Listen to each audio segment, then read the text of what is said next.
Hey, welcome everybody to the show. I hope you're enjoying your Saturday night. Here it is December 5th. Joining me today is Sara Fletcher. Hi, Sara. Hello! Hey, everybody! And you guys will know Sara from Resident Evil 6. She became Sherry Birkin, the most loved character. We all love Oh, Sherry. And you did great, which I love your portrayal of as Sherry. I like the growth that she had. We got to see her because it was so long, being such a small character that was so important in Resident Evil 2 and not seeing her for so many years to have her come back and just be everything I think that we had hoped that she would become, which was pretty cool. But we'll get into that.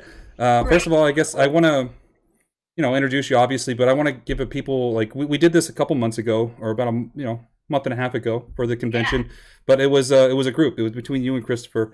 So I kind of want to just dedicate some time to you tonight. We're gonna hang out. I've got my drinks, and which is delicious, and just kind of get to know you a little bit. So let's start with, Awesome. I guess, introducing yourself for people who don't know who you are. I mean, obviously they know the character, but what's Sara? Who is Sara? Who is Sarah? Wow, that's a really big we're philosophical going question. we're going existential here. I mean, like, We're are getting we deep, talking like, who am I at the base of my soul, or just like, what do I do deep for a down. living? We'll start at the uh, top.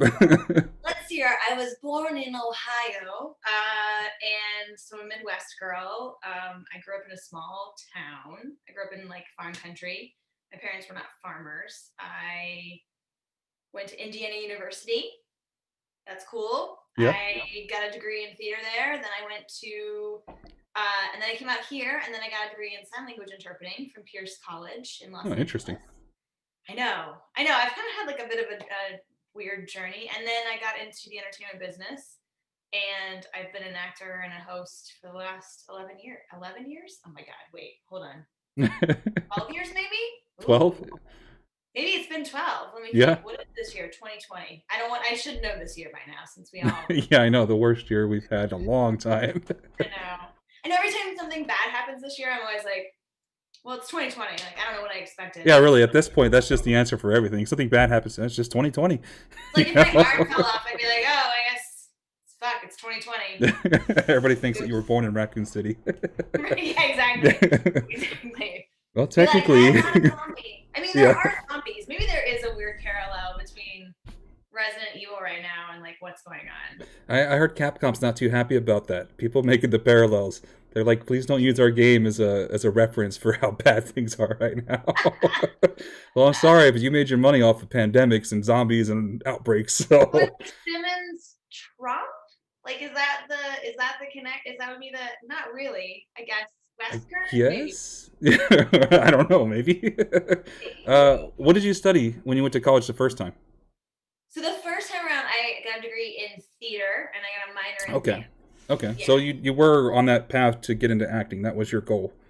Yeah, but like, I mean, this is not anything against a traditional theater degree from a university. Hmm. It didn't teach me anything about being a film actor or about the entertainment business. Hmm. And being an actor in Los Angeles and being in the business, there is the business side, which Right. is a huge chunk of what you do, which is things like scheduling auditions, getting auditions, sending emails, like commission checks, like keeping track of X, Y, and Z, sort of some of those like fundamental kind of organizational things. Right. Right. It's like the time on set being an actor and doing the acting stuff, like that's what you live for, it's like, but like that percentage of your job is like, Yeah. Yeah. Very you small. know, Well, yeah, it's like here's all the other stuff, then there's this much.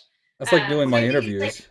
oh, sorry. It's like doing my interviews. I spend so much time contacting, emailing, planning, setting things up, getting everything laid out, and then I get an hour of actual time with that person. So, Right, yeah, exactly. It's like, it's like, I feel like it's kind of like a holiday. It's like, there's all this like planning, there's all mhm. this like pomp and circumstance, and then like the holiday happens, and you're like, okay, it happened, that was great. And now what? Right. Sort of Well, I like, see we've gotten a couple donations for so far. Leon Bossi and Leon S. Kennedy himself have donated $5 a piece. So if you guys may have seen, all of the donations tonight go directly to Toys for Tots. They don't come through us. They go strictly from you to the foundation. So we're raising money for the kids. This is the big kickoff. This is our yearly Toys for Tots celebration, our charity event. And Sarah and I are going to kick this off, hopefully in the best way possible, and carry it out through the rest of the month. Yeah, guys, give, you know, if you can, this is like the time to give too, I think. Yeah, I this mean, has it's been a hard because I rough think year. a lot of people don't have a lot to give, but Mm-hmm. God, if you're a kid and like, you know, this has been a rough year for kids, I think in general. So I think that's kind of overlooked too, because we as adults just, you know, we focus on paying the bills and right. maintaining work and trying to just, you know, survive for your family. But how often do we actually think about how this is affecting the kids themselves? It's been a really bad year.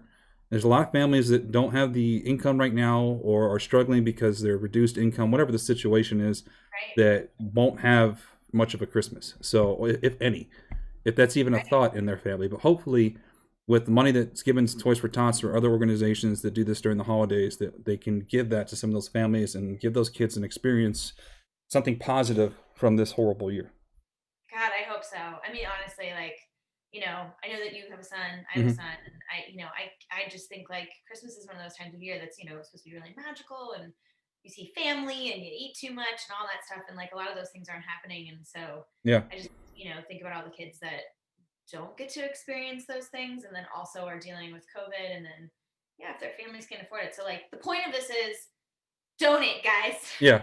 Give if you can. Please If you can, don't it's have much your appreciated. Starbucks this week or whatever. Yeah, really. Maybe don't $5. go to Starbucks anyways this week. This week would be a bad week to go Yeah, to Starbucks anyway. it's a good point too. Yeah. Not that I have anything against Starbucks. I'm just saying. Yeah. Like, Well, we put a lot on them. You know, we expected for us to carry on our lives, but we put a lot on our kids as well. They don't get to go out and socialize. A lot of kids are homeschooling, and we're on them about, you know, being active and doing the work at home while they're in a different environment, somewhere they're supposed to be able to come home and relax and unwind and be a kid, is now turned into an environment where they have to be professional, as a kid can be, but you know, active. Doing their work at home. So it's really difficult. So hopefully we can raise some money this month and do some good things for them, and hopefully give some kids a good holidays, some good memories. Eric Haviland, $20 donation. Thank you so much, Eric. You're amazing. Thank you. Woo! Yeah, Awesome. Eric. Amazing. So you no, I can't, it says unable in my region. What? Oh, it won't let you? Oh, that's really sad. Claire said that. Uh-oh. Oh, Miss Aileen Valentine donated $5. Miss Aileen. She's one of our OGs. Miss Aileen's been along for one of our big supporters and a big part of the ROE family for a long time. Thank you, Miss Aileen. That's amazing. That's so awesome. It's such an amazing community.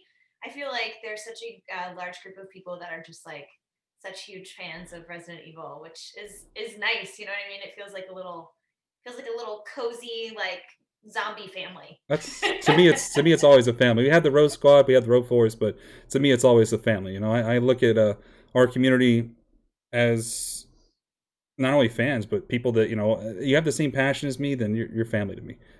You know, we can share that together. It's something that we have in common. Leon Kennedy. Oh, Leon just donated 50. Leon, save some of that money there, rookie cop. Thank you. That's amazing. Thank you so much. That's incredible. Thank you. You're awesome. Yeah, it's a big deal. It's funny because we started this thing almost 4 years ago, the ROE, and I was like, we talked a little bit beforehand, but I've been a fan since I was a kid, like many people have. And this game impacted me so much when I was young that it's always stuck with me, and I've always been a huge fan of the series. It got me into playing other video games.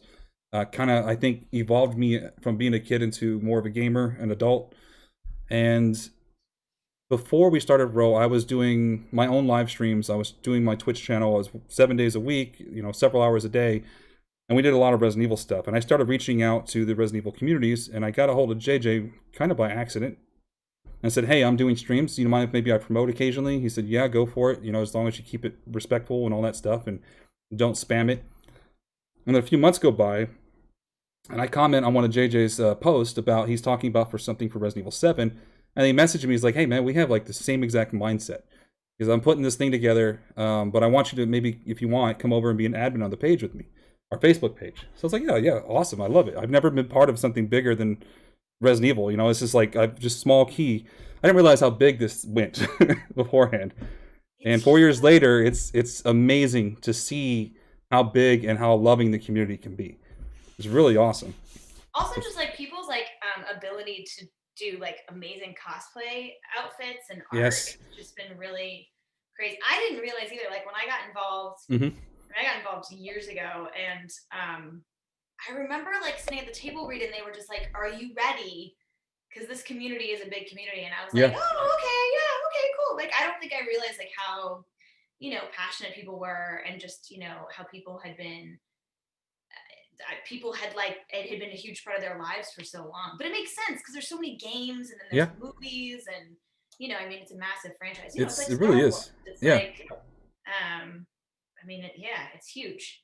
it really is. And we could have been fans of another game that had a great community but didn't have any thing going on. Like I love Silent Hill, I love Metal Gear. Both of those games are kind of dead in the moment. Although we've heard rumors they might be coming back, which I hope so. But it seems like Resident Evil was always my first go-to. It was always my love for video games. If a Resident Evil game ever came out, it didn't matter. I never read reviews. I always went straight to it, got it, and played it. Whether it was renting it from Blockbuster, Hollywood Video, or eventually buying it, or now buying it from vintage game shops. Oh Yeah, my God, Hollywood Video, Blockbuster Video. Like, remember when you would go and I was just talking to somebody about this. You would like go to rent movies and games, yeah, and then you would buy shitty stale candy. yeah. Remember they had like that Yep. shitty stale candy section that was like all the boxes, and you'd be like, yeah, I'll have that candy that's gonna like rip out all my cavities. Yeah. Way more expensive than the stuff down the street, I think that's where I got most of my cavities from Right. Blockbuster. Totally, totally. That's why they went bankrupt. They couldn't pay for people's dental bills. I miss those experiences though. I miss walking into a movie store. It's kind of like going to a library or a game store or something for me. It's just being around, surrounded by something I love, Yeah, and it always smelled like popcorn. You had just yeah. you walk the aisles and find some random Remember movie that you've weird never heard stain of. carpet? You're always Yeah, like, I don't know yeah. what these stains are on this carpet, because like, who's in here drinking things? Right, What I mean? exactly. Like, what is this? Yeah, which made sense the more as it got closer to closing, it became less of a Uh-huh. clean. People cared less about their stores, which sucked. But it was always nice to go when a store was closing and just rent a bunch of stuff, and then when they closed, you just got to keep it all. So that Oh was good. yeah. Remember like the boxes? I just remember like the boxes like being these like massive plastic Yeah, the old things you would VHS like thick. peel them Yeah, open and stuff, and yep. half time it would stick, and There's always like that it's so excitement, crazy like, to oh, I think. just got all these cool movies and games. I can't wait to get home and start watching them. It's I'll never forget when, and this is gonna totally date me. So like, I've written about Resident Evil from Dotus. Great. See, people are like, I feel like when I remember when you would go to like your rental store or rental video store or whatever it was, and hmm remember when they started switching over to DVDs, and people were Yeah, like, I don't I don't know know about about these this DVD DVDs. thing, and like there was like a tiny DVD section, hmm and then there was eventually a tiny Blu-ray section, And then it was a wall, and then it and was then there several was a aisles. and then they were like, now there's no sections because Netflix Yeah, put us out no, of now this business. door is closed. Which just made it easier. Yeah, I love watching like The Mandalorian's a great show. So every Friday when it comes out, I'm looking forward to it. I don't have to go rent it. I don't have to go anywhere. I could just Friday morning, if I'm not doing anything, I get to wake up and watch it. Isn't that nuts? It's too convenient. I remember Okay, when quick Netflix question. started, I didn't think it was gonna last. I was like, who does a video rental by mail? Who does that? I know. I remember the same thing too, being like, I don't know. This seems gimmicky to me. Right? Okay, here's a question for you. hmm Do you remember your first computer? I do. My first one ever used, or the first one I owned. The first one that was like owned in your home, because like Right. you would go to school and there was like the computer lab, and you would play. There was that game that was like with a dragon. Do you remember this? This is like real old With school. the There was like a dragon. dragon. Maybe somebody in the comments remember that. There was like a dragon, and the dragon would like hunt down animals, and you would have to like go unearth these animals that the dragon had hidden, and it was all like Well, pixels. It yeah, was all I've like never heard of that one. What is that one? Somebody know that one about a dragon that had to theme. hunt down animals?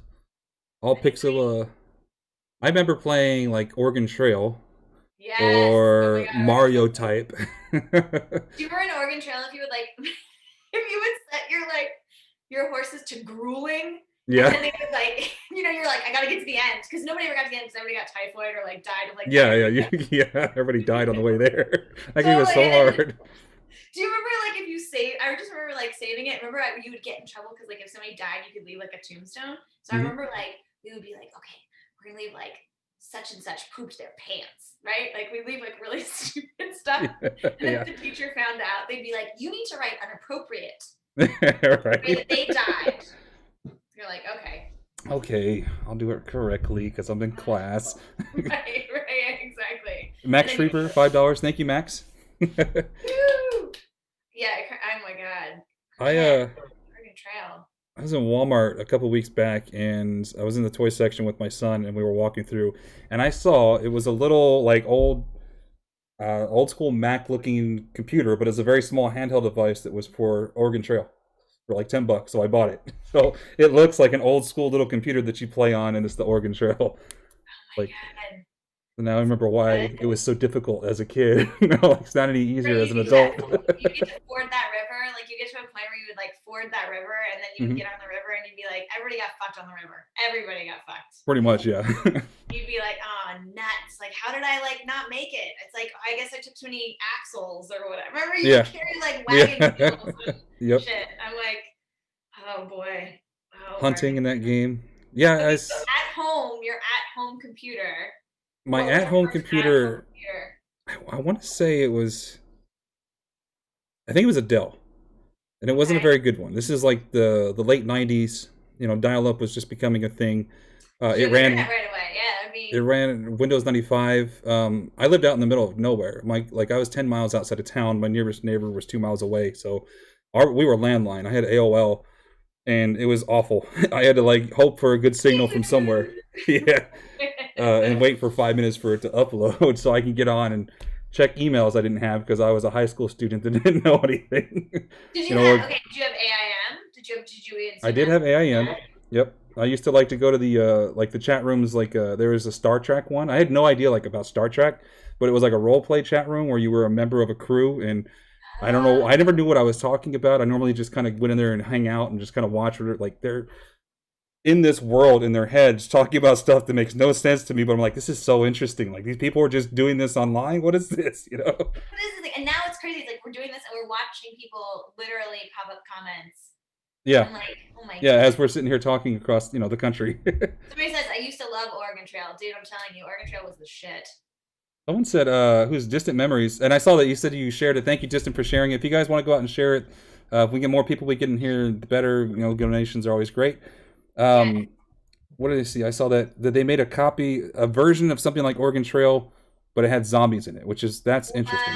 That would be Something cool. made for PS4. That's That sounds amazing. pretty cool. That sounds really cool. In Yeah, it does. was it a while? It must have been. It must have been a while ago. PS4, so it'll last 7 years at least, I would think. Okay. I have to look for that. That sounds interesting. I Yeah, just, Barry, where's Barry? Remember the AOL trial disc 500? Yeah, we never actually paid for AOL, I don't think. We always put the new trial disc in. you put the new child disc in, right? Yeah. Yeah, exactly. Like, I guess we'll just get another email address. Yeah, and then just make up a Which are new now one, start a new in the account. ether. Yep.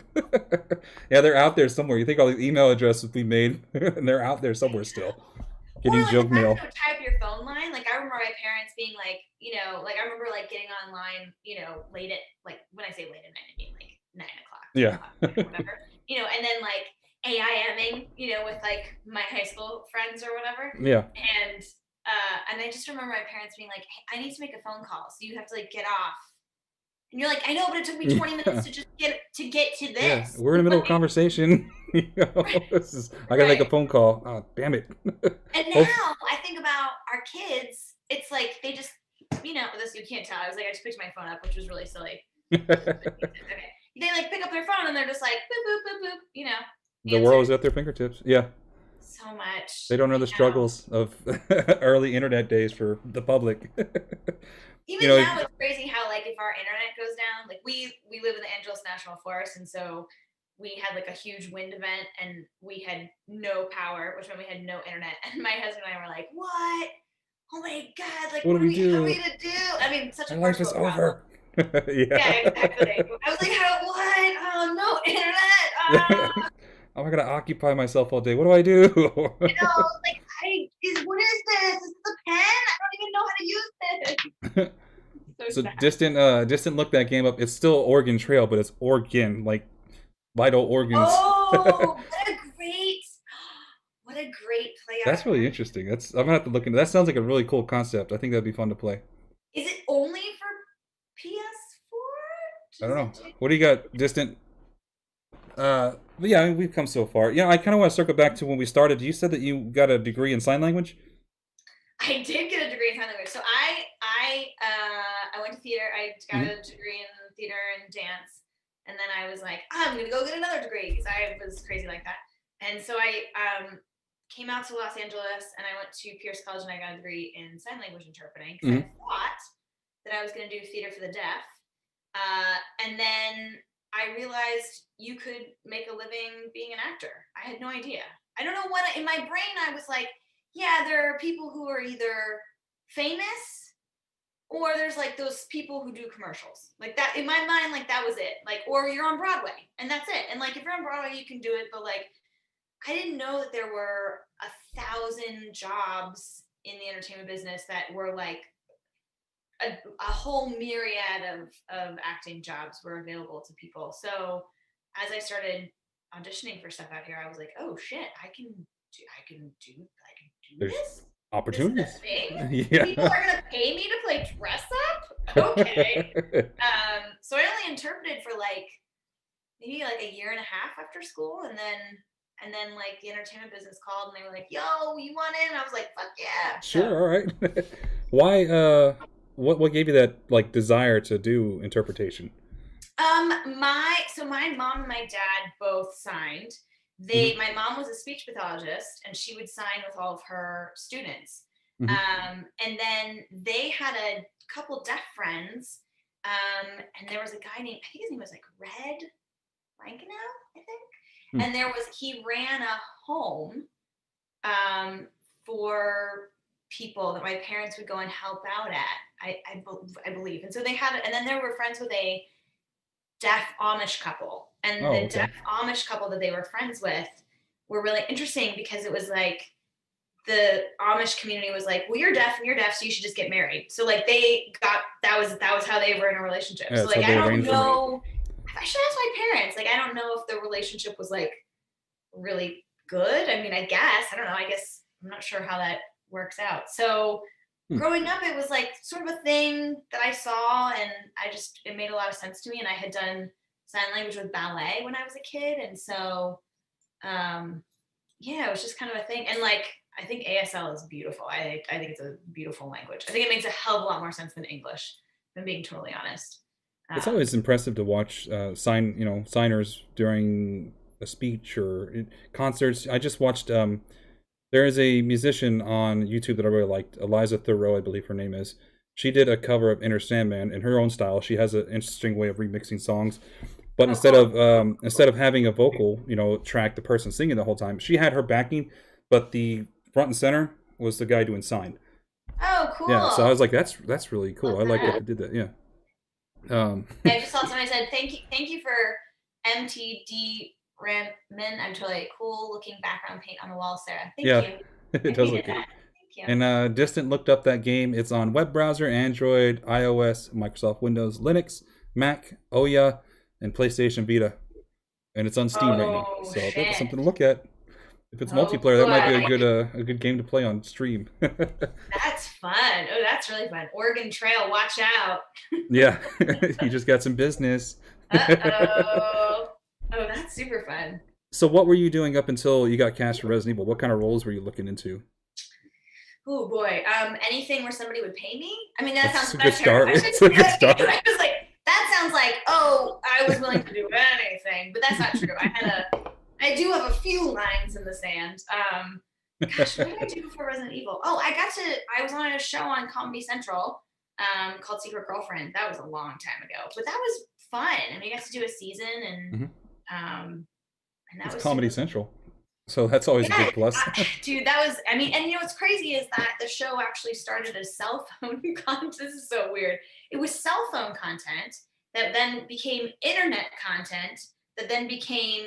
It was, I think it is still the first show that was internet content that then became television content.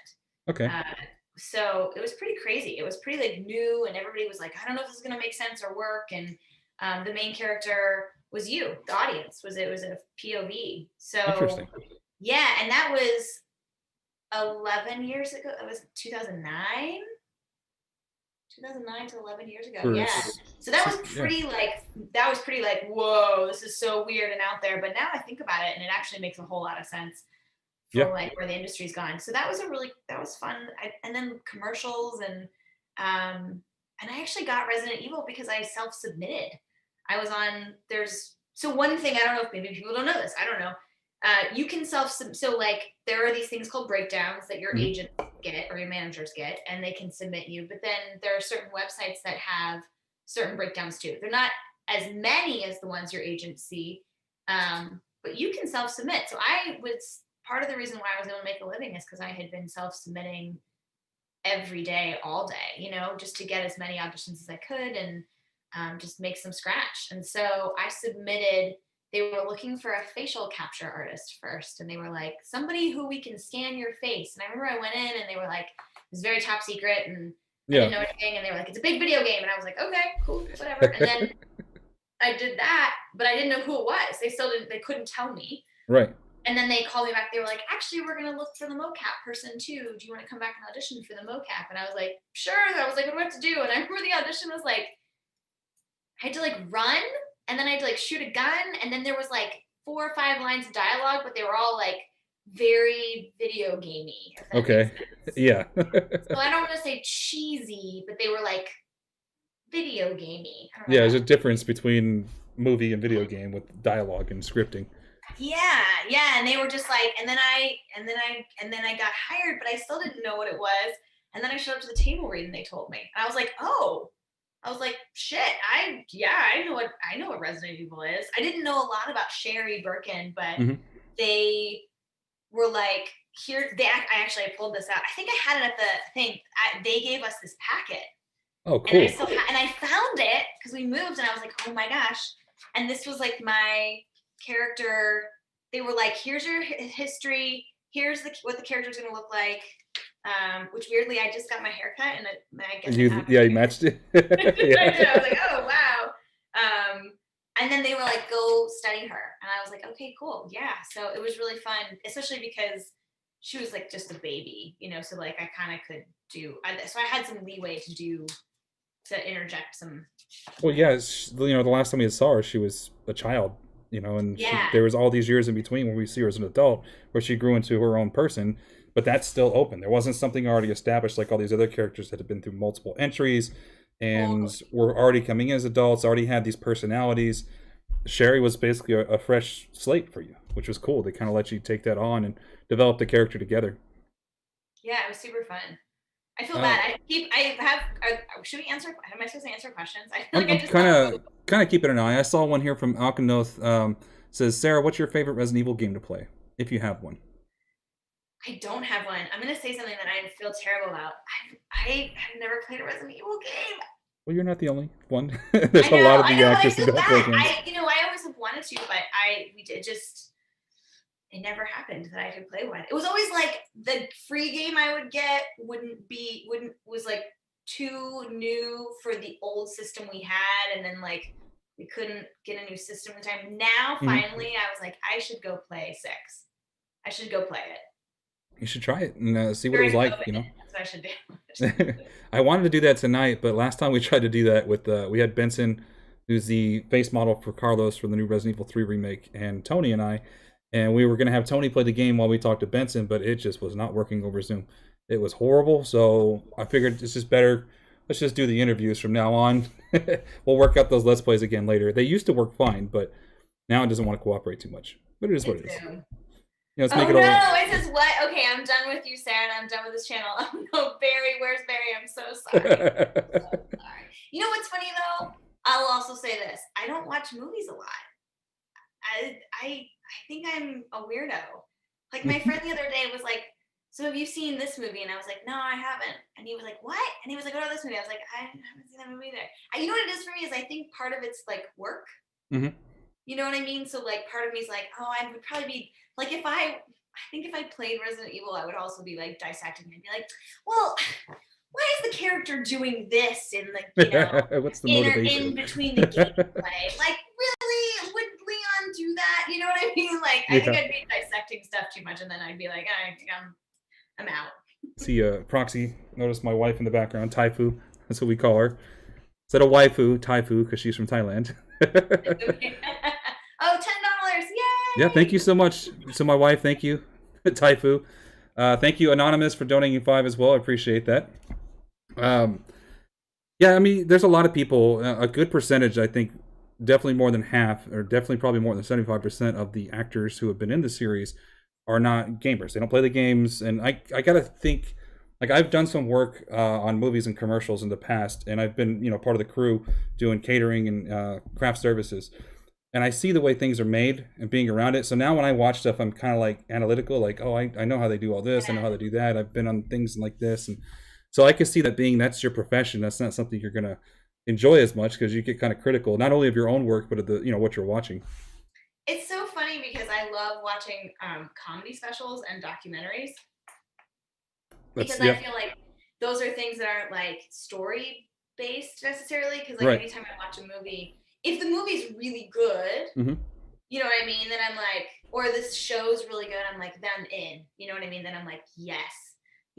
I'm super involved. But like if the show is like meh, or the movie's like eh, or like we'll watch stuff and I'll be like, did you just see? There's a mic pack. I can see a mic pack, and my husband's always like, like, it's fine. Yeah. No, but that's sloppy. Come on. Sloppy. All right. They want to know. Let's see. Thomas Taylor, and I saw some others were asking about this as well. Maybe in the future we can set this up and do a live stream and do the game along with it. That would be cool. I think that'd be fun. We could do some Resident Evil 6, maybe go back, play some of the original Resident Evil 2, and see what Sherry was like back then. I think that'd be a lot of fun. Maybe we'll set that up once we get through Toys for Tots and we kind of get back on our normal content schedule. We'll see. Maybe we can set that up in the future. I think that'd be a lot of fun. I'm down. I'm here. I'll come back at you with my mountains again. Yeah, which I love your background. Thank you. Moving from Colorado was very difficult for me, over the summer because I miss it. It was so beautiful up there. Man, it's too expensive. I know. The mountains, they call to me, man. I don't know what they say, but they're like, Sarah. And Leon, welcome to the Rose Squad. Thank you, Leon, for becoming a, what do we call them? They're not subscribers on YouTube. They're joiners? I guess. Anyways, welcome to the Rose Squad. Thank you so much. I really appreciate that. You got all your emails. Make sure you use them and have a good time with them. So you were just kind of throwing out applications, right? To get into whatever you could at the time. Was there anything specific? The game didn't say it was Resident Evil, so you didn't even know what you were applying for at that time. No idea. Literally, like I said, I got to the table read and they were like, by the way, you're part of Resident Evil now, and don't tell anybody. Yeah. I remember we signed like a packet. It was like in triplicate form, and I remember there was like, we had been, because the way that we did Resident Evil, which I thought was really cool, was we first had a week of movement. Okay. So we just started with how the characters walk and run. And there was an entire day, and how the characters stand was super important. And Sherry, they always described as being like, she was business on top, party on the bottom. So I always thought she was like a mullet of character. So like the whole deal mullet was of like, Resident Evil? Yeah, totally. She's the mullet of Resident Evil. So basically meaning like, there's certain like, for example, so if she was always business on top, it was like everything up here had to always kind of have like a seriousness to like how she would stand. But like on the bottom half of my body, I could cross my legs, or I could like be more relaxed in my hip position. But I always had to have like sort of like a formal stance. Because they said, there's this one part of her that's really young, but then there's this other part of her that obviously has been through some shit, and she's an agent and all that stuff. And then we spent like, and then we had a whole day of like just walking like the character. How does the character walk? And we would go from one end of this like massive gymnasium to the other end, and then we would have to run like the character. And then how does your character hold a gun?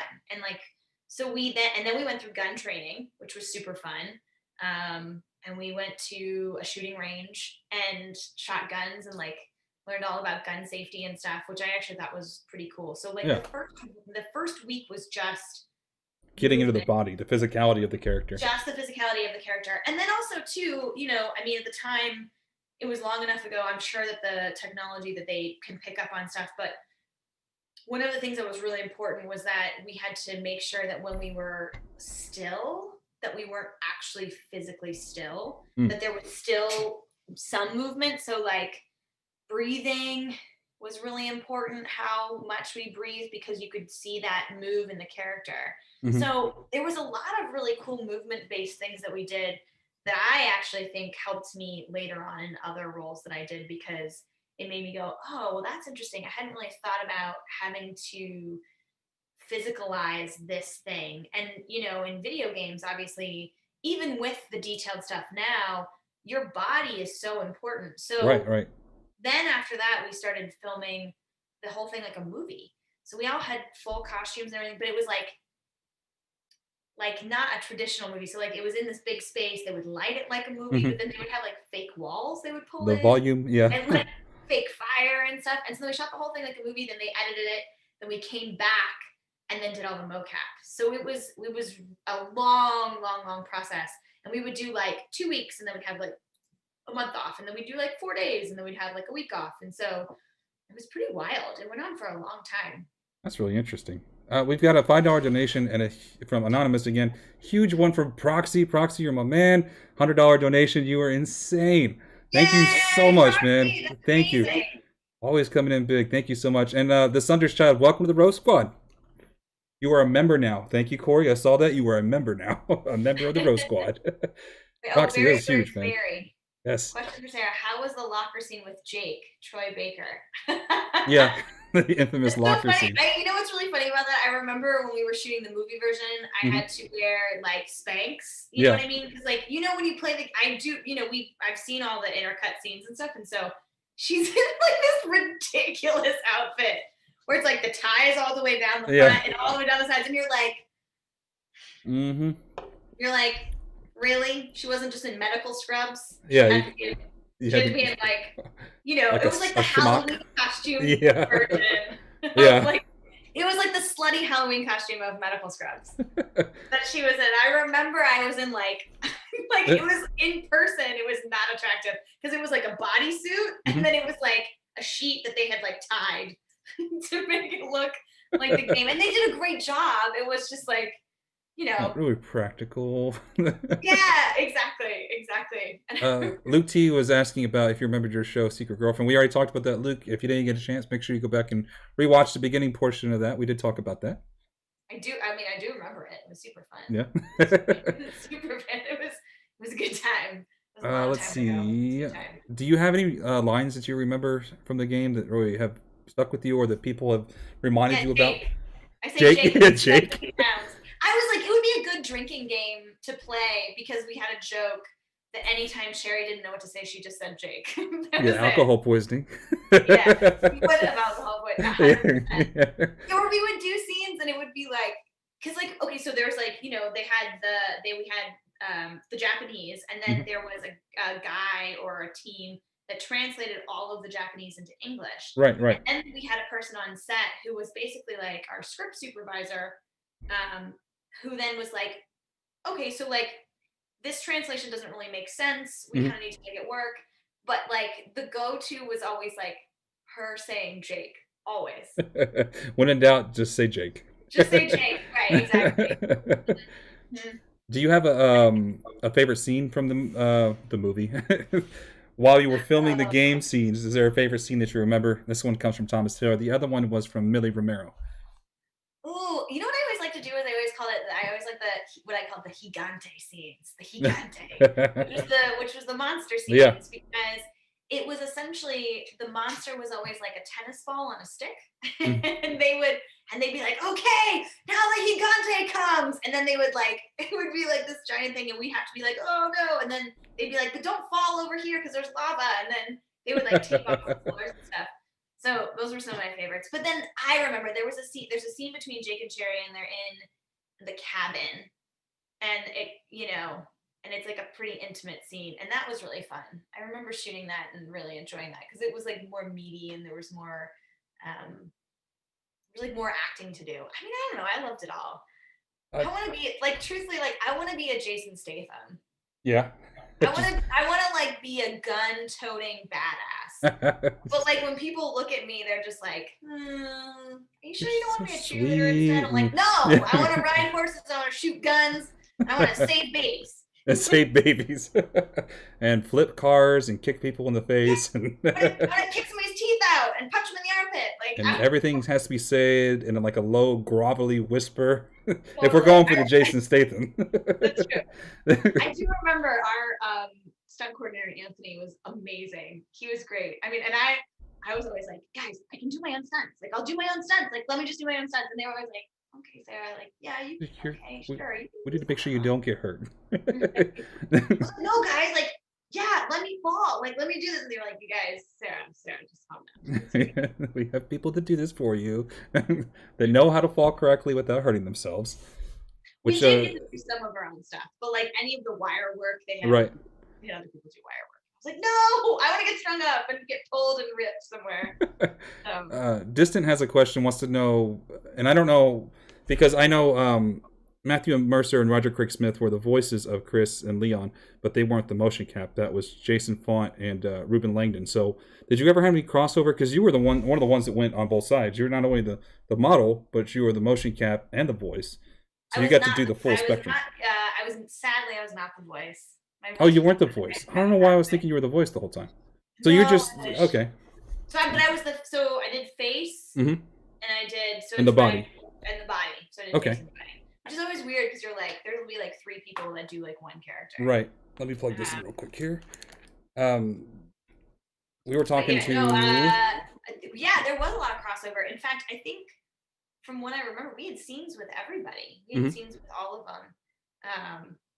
Well, there were moments when the characters would interact with each other from the other campaigns. The epic moment of Leon and Chris facing off against each other, or Leon meeting up with Sherry later, which is a very important scene because we hadn't seen them together on screen for so long. Totally. And Leon had gone off and done on this, but he didn't really ever mention Sherry again. So it's kind of nice, it was really nice to see them come back together. I know, it is kind of funny because like when you hear about all the lore and then I remember us shooting and then being like, so just remember, you haven't seen him in X number of years and like he was like your father figure. Yeah. Besides your father figure.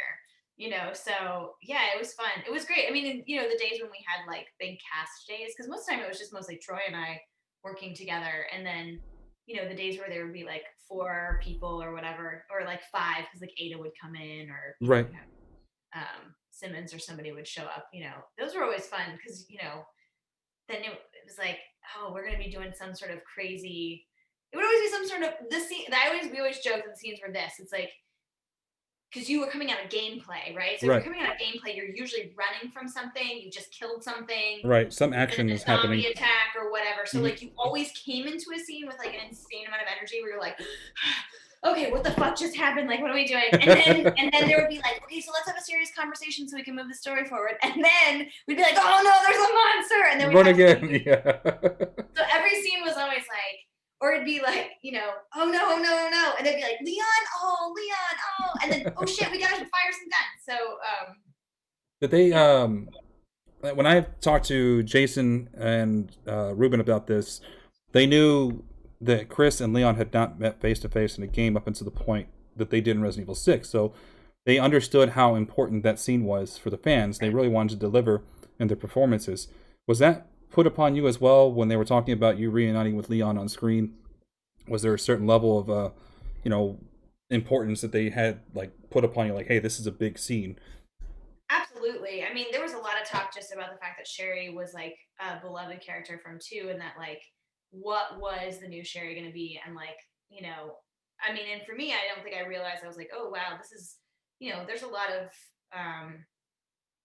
there's a lot of fans out there who are like, what is this character? How is this going to all play out? So I think, truthfully, every single scene we did was, I don't want to say picked apart because that doesn't make it sound positive, like meaning every scene was so meticulously done. Right. Like, every single scene, like we had our 2 directors, and we also had our, actually it was kind of like interesting because we had 2 directors, and then we also had script supervisor, and they all would kind of be like, okay, like this is the meat of the scene. These are the lines we absolutely have to say. And anytime we changed anything, it was like, It had to go through Capcom. It had to go through like 17 different channels. So everything was very, very, very specific, and they very much wanted Sherry to become one of the new like fan favorite characters Hmm. because she had already been such a huge part of the franchise, but she wasn't like super well established. So I think that like what I realized as we were shooting is like there was a lot of importance put on like, you know, every scene was like, okay, well, Yeah. we have to hit this, which was great. I liked it like that. It's good to have that, being that you're not familiar with it, it's good to have the people on the other side from the corporate and the directors that understood the importance of this moment and to kind of, you know, tell you, hey, this is very important to the series, it's very important to the characters, and going to be very important to the fans. So it's good to have that coaching. I think once I found out what it was, because we weren't allowed to know, you know, Hmm. I think I had like a weekend. It was like, I think we like had a table read, and then like I started working like, I don't know, 3 or 4 days later. Hmm. And I remember I was like, okay, I need to go do some research. So I like dove in deep. And so I read everything I could. And that's when I was like, oh wow, like this is big. Like Yeah, Sherry's she's an important character. yeah, she's a really important character. Um so it was cool. I It was saw fun. a funny question from Miss Aileen wants to know, would Sherry have pineapples in her pizza? Yes, she would. She would. Okay, there it is. We know now that Sherry has pineapple on her pizza. You know what? If I'm being totally honest, I don't think Sherry would because I think, I mean, that's Sarah talking. Sarah wants pineapples. With black olives. Thank you very much. No, I don't think Sherry would have pineapple on her pizza because I think Sherry is an agent, and I think she tries to do right. So I think she would be more concerned about other people's well-being. So she'd be the person who'd be like, I want But if pineapples, nobody else does, then but I'm she's gonna choose considerate. Yeah, pepperoni because it'll yeah. be good for everyone. All right. Everyone loves pepperoni. Everybody loves pepperoni. She'd be like, I'll just secretly write in my diary about How much I love pineapple pizza. how much I love pineapple. Yeah, And exactly. 250 Dead Man, thank you so much for the $5 donation. Really appreciate that. Keep them Uh, coming. Toys for Tots. This Alien, you got some good questions. This one's a good one. So you did your research. You've never been like in that game. Claire was not a factor, but Claire is very important to Sherry's backstory. Totally. What would you think about, you know, if they have you come back and reprise the role for Sherry, um, whether it's physically or they give you the full, you know, whole package because they're doing that now. They're letting people do the mocap and the voice as well because it's a full performance. What would you think about that? Being able to come in and portray that part of, you know, Sherry as an adult and Claire as an older, you know, mother-like figure to her. I mean, that'd be huge. I mean, Claire was a huge part of her early story. It's interesting though too.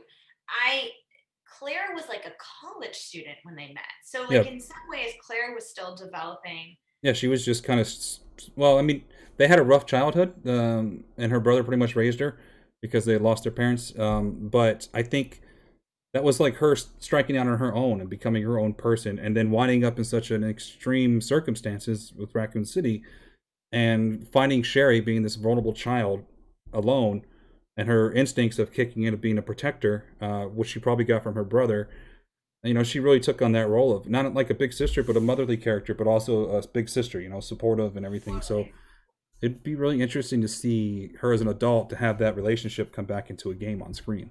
I mean, that'd be super fun. I would love to do that. I actually think that they would be a really interesting team together. I'd like to also see like, you know, it's very rare like you see two women paired in a video game. Like how fun would it be if they were out blazing guns and blazing, Yeah, you it'd be. know? We had Revelations 2, which brought Claire back as the main character, and she basically had this. What you're saying, she had Barry Burton, who's another character from the series, one of Chris's partners on the Stars team. His daughter Moira was basically a stand-in for Sherry, which is weird that they went that route. And why not, you know, bring Sherry back or something? But I guess it would have been conflicting with some of the other ideas. You know, they had Resident Evil 6 going and storylines, but it would have been nice to have seen them work together in that game on screen, or at least have that come up again in the future. That would be really cool. I'm sure Capcom has like a storyboard of like 1,000 fan ideas. I don't know. In my brain, they should because like the fans are the ones who buy the game. So I'm like, why wouldn't you be like, oh, the fans really want to see this? So like, why wouldn't we do this? I don't know. Yeah, Capcom is a massive power that be. it's true. And they have a lot of stuff in the works, so maybe we'll see that again in the future, hopefully. Who knows? No, I would be super. I mean, whatever. I'm down. And I'm down for it. they're bringing back characters that we really loved, and going back and remaking games that we loved too. But whether it be Claire or starting this new thing with Resident Evil 7, introducing new characters but bringing back some of the old ones, maybe we could see Sherry pop up again. We had the movie that came out, Vendetta, a couple years ago, that brought Rebecca Chambers back, who'd been missing in action for almost 20 years, very long Right, time right, since we've seen her in right. anything. So it's very likely that we see Sherry come back in a game, or maybe an animated movie, maybe the animated series that Netflix is supposed to be making. Who knows? That would be I awesome, know. I saw that and I was like, oh, this will be interesting. I'd be right? really curious to see if that actually like pans out. I don't know. This I mean, right now I feel like so much is on hold in the entertainment Yeah, business that it's like, what is really gonna happen? I think this is whatever true. it is, it's like Capcom's gonna be like, look, we gotta do something that's gonna make us money. Yeah, I mean, these games are expensive. I mean, I think about how much time we spent with the game. I think from the time that I started to the time I finished, I want to say it was like 2 years. yeah, By the time we actually could say, by the time I could tell people, I couldn't even tell. I couldn't tell anybody. I mean, right. my husband knew because I was And come home that's and it'd be pretty hard to hide that from him. But and that's just your portion of making the game. You've got all the actual developers, the creators, everyone involved. It's an expensive, long process, and like you said, with what's going on right now, things are so up in the air that who knows what's going to happen. They have plans apparently, but who knows what those plans are going to turn out to. I think everybody's doing the best they can in the circumstances, but you just never know. I know, and it's like, oh man, like, wouldn't it be great if we could all just like, write in, Yeah, dear Capcom, we love you. we love you. It's gonna be okay. I know. Yeah. I hope Capcom is listening. I don't know. In my brain, like now with the way technology is, it's like there's got to be somebody listening out there all the time, right? We would hope so. Being the presence we have with the community and the things that we do for everyone and our love that we show, we hope that somebody listens to us, or at least appreciates what we You do. guys are you guys are definitely like doing it. You know what I mean? Like the Road Network is absolutely the one doing, you know, putting the love out there. Yeah, and there's a lot of their channels, that we like to support them and work with them. So I think we know, the community manager, Kat, is very in tune with what the fans like. She's very active with the community. So hopefully, maybe they take some notes off of these, conventions that we've done, the Row convention, the interviews we've had, and get feedback from the actors. The fans are the fans, but it's also about the people that help make it. You guys have experience with these as well, as actors and as fans, and being part of that community now, that you can see what works and what worked or what didn't work, and you have good input. Yeah, that's true. I mean, that makes a lot of sense. I'm always like, I'm a gun for hire, I'm like, people are like, hey, Sarah, do you want to come? I don't know, be in a movie. Like I was telling you earlier, like be in a movie with dogs for a month in Montana. I'm like, yes, I do. I'm like, Of great. course, I like Sign me dogs. up. I love doing weird stuff. I'm like, whatever it is. All Yeah, of the above. Distant had a pretty good question. He wants to know. So, when you were in Sherry's shoes, was there anything about her personally that resonated with you? Oh, yeah. Yeah, actually quite a bit, I think. I mean, at the time I was a lot younger than I am now. So yeah, I mean, I think that for me, just a personal, like on just a very personal level, Mhm. I'm somebody who I think always has both like always like played the line of like trying to be something professional, but also like and has like a childlike quality in some ways, Mhm. if that makes any sense. I would say like I'm spunky, but also there's like a very serious side to me as well. Mhm. Just like most humans, I would assume. And I think the thing about Sherry that I really liked was that Sherry always looked really young because of the virus. And listen to me. When I was younger, I looked really young. And to the point that like I remember being in my 20s still. Yeah, And of course, yeah. and I remember like going into like a mall and like getting dirty looks, and then like I remember people being like, "Shouldn't you be in high school?" Or being like, "Where's your mom?" And me being like, "What the fuck?" Like I am I'm an of adult. age, I'm married. Like, what I'm are an you talking about? adult. Right. So it's funny because I think Sherry absolutely was constantly fighting this idea that she was a child Right. and she was trying to prove herself. And she's petite, like I'm a petite human. And so I think that there's like for me, I'm a little, there's like a little bit of a Napoleon complex. It's like, no, I can do this. I'm going to prove myself and Right. I'm going to do a good job and I'm going to get an A+, you know? So I think that is very much my personality. And I think Sherry is very similar in that way. I think, so I think in that sense, like I definitely felt her. You know, I definitely felt like I was the mullet, you know, it was like business on top, party on the I still love that. That's the thing now. It's just the mullet. Sherry is the mullet. She's the mullet. They kept being like, no, she's all business on top, but the bottom can be whatever, you know? She always had on her like blue scarf. Yeah. Do you, you guys kind of dressed up for the parts when you were doing the initial filming to I guess, get your placements and kind of get the scenes under control? Oh, we had full costume. I mean, I was dressed completely like Sherry. I was dressed completely like this, and my hair was longer. It was much longer and blonde, and did I have bangs? I think I had bangs at the time. Mm-hmm. So they put me in a wig. So I was in this wig. I was in this wig. This ridiculous wig. I should have just chopped my hair off. It would have been easier. Like, just cut my hair off. Right, it would have been more natural for you. I had this full, like I had a full holster and everything up top, and the gun thing, and the like cargo pants that only came so far, and like boots and like high heeled boots. That was the thing I was always like with the game developers. I was like, guys, you put this special agent in high heeled boots. That's all running. Games though. That's all. I mean, how many games do that to their female protagonists? They put them in heels. It's like that's not even. It's not plausible. Who would go, you know, unless you were coming off of something where you were dressed up and required heels, people wouldn't go into an action scenario wearing heels.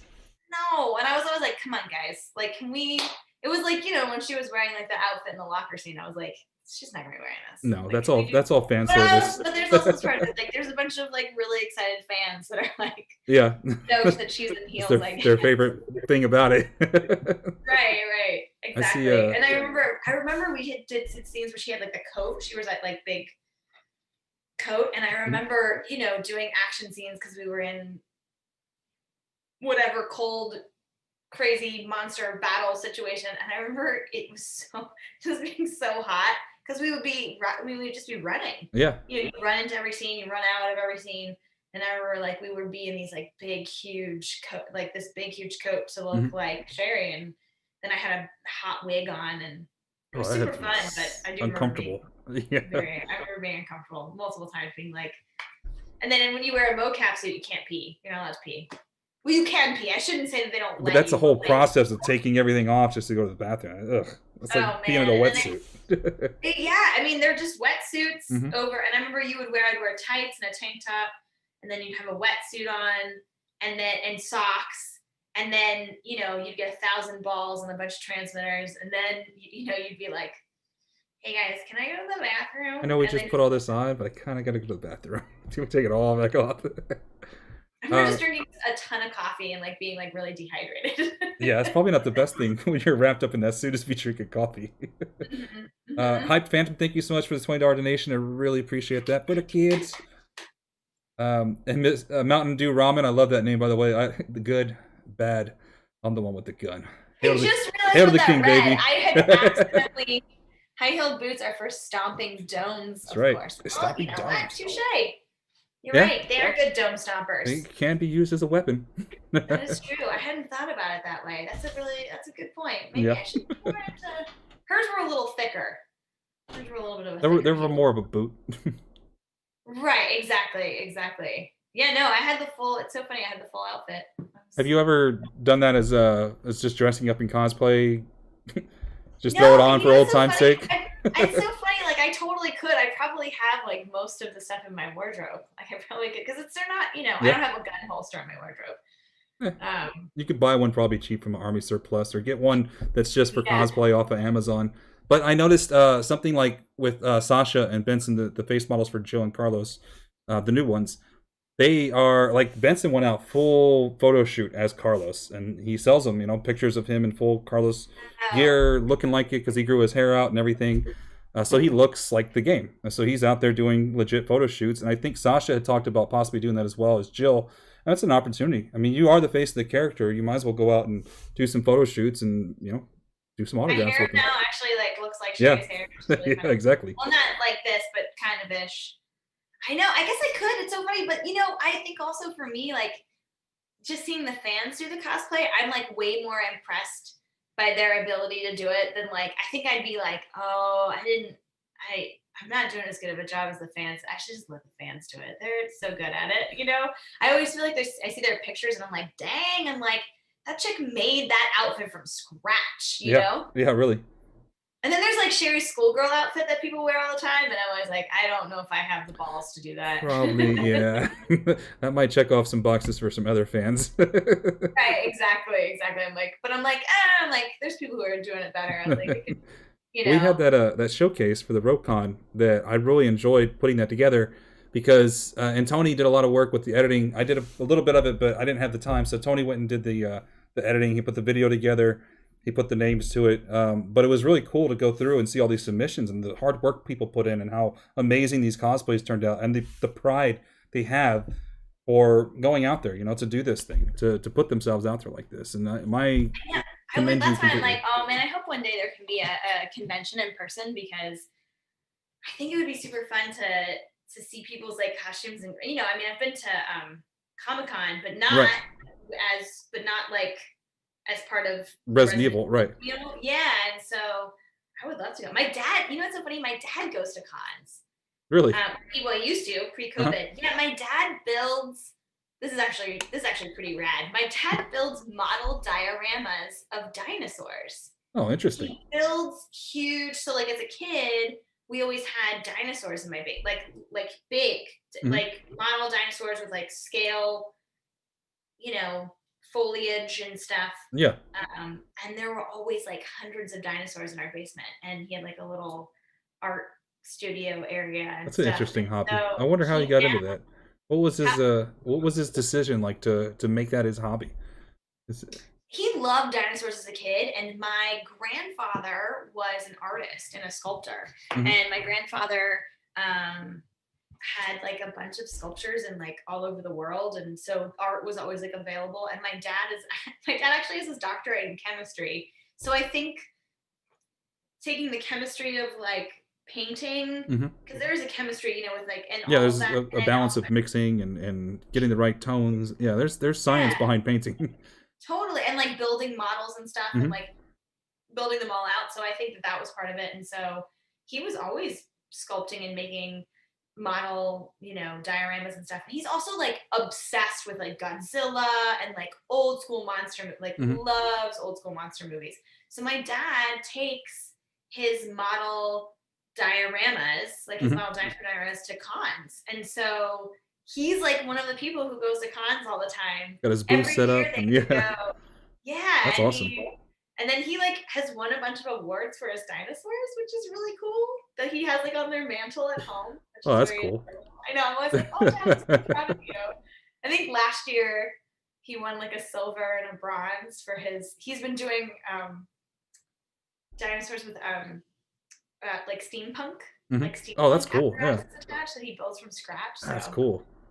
it's cool actually. Wolfenstein's putting the pieces together. Says your dad works in chemistry. You are the real Sherry. Just don't let I him know. create any viruses. That is so true. It's so funny when we were doing it. I was like, yeah, my dad actually is a chemist. So, you know, okay. You're like, Does Dad. does he have a website or Instagram or somewhere where people can go check out his work?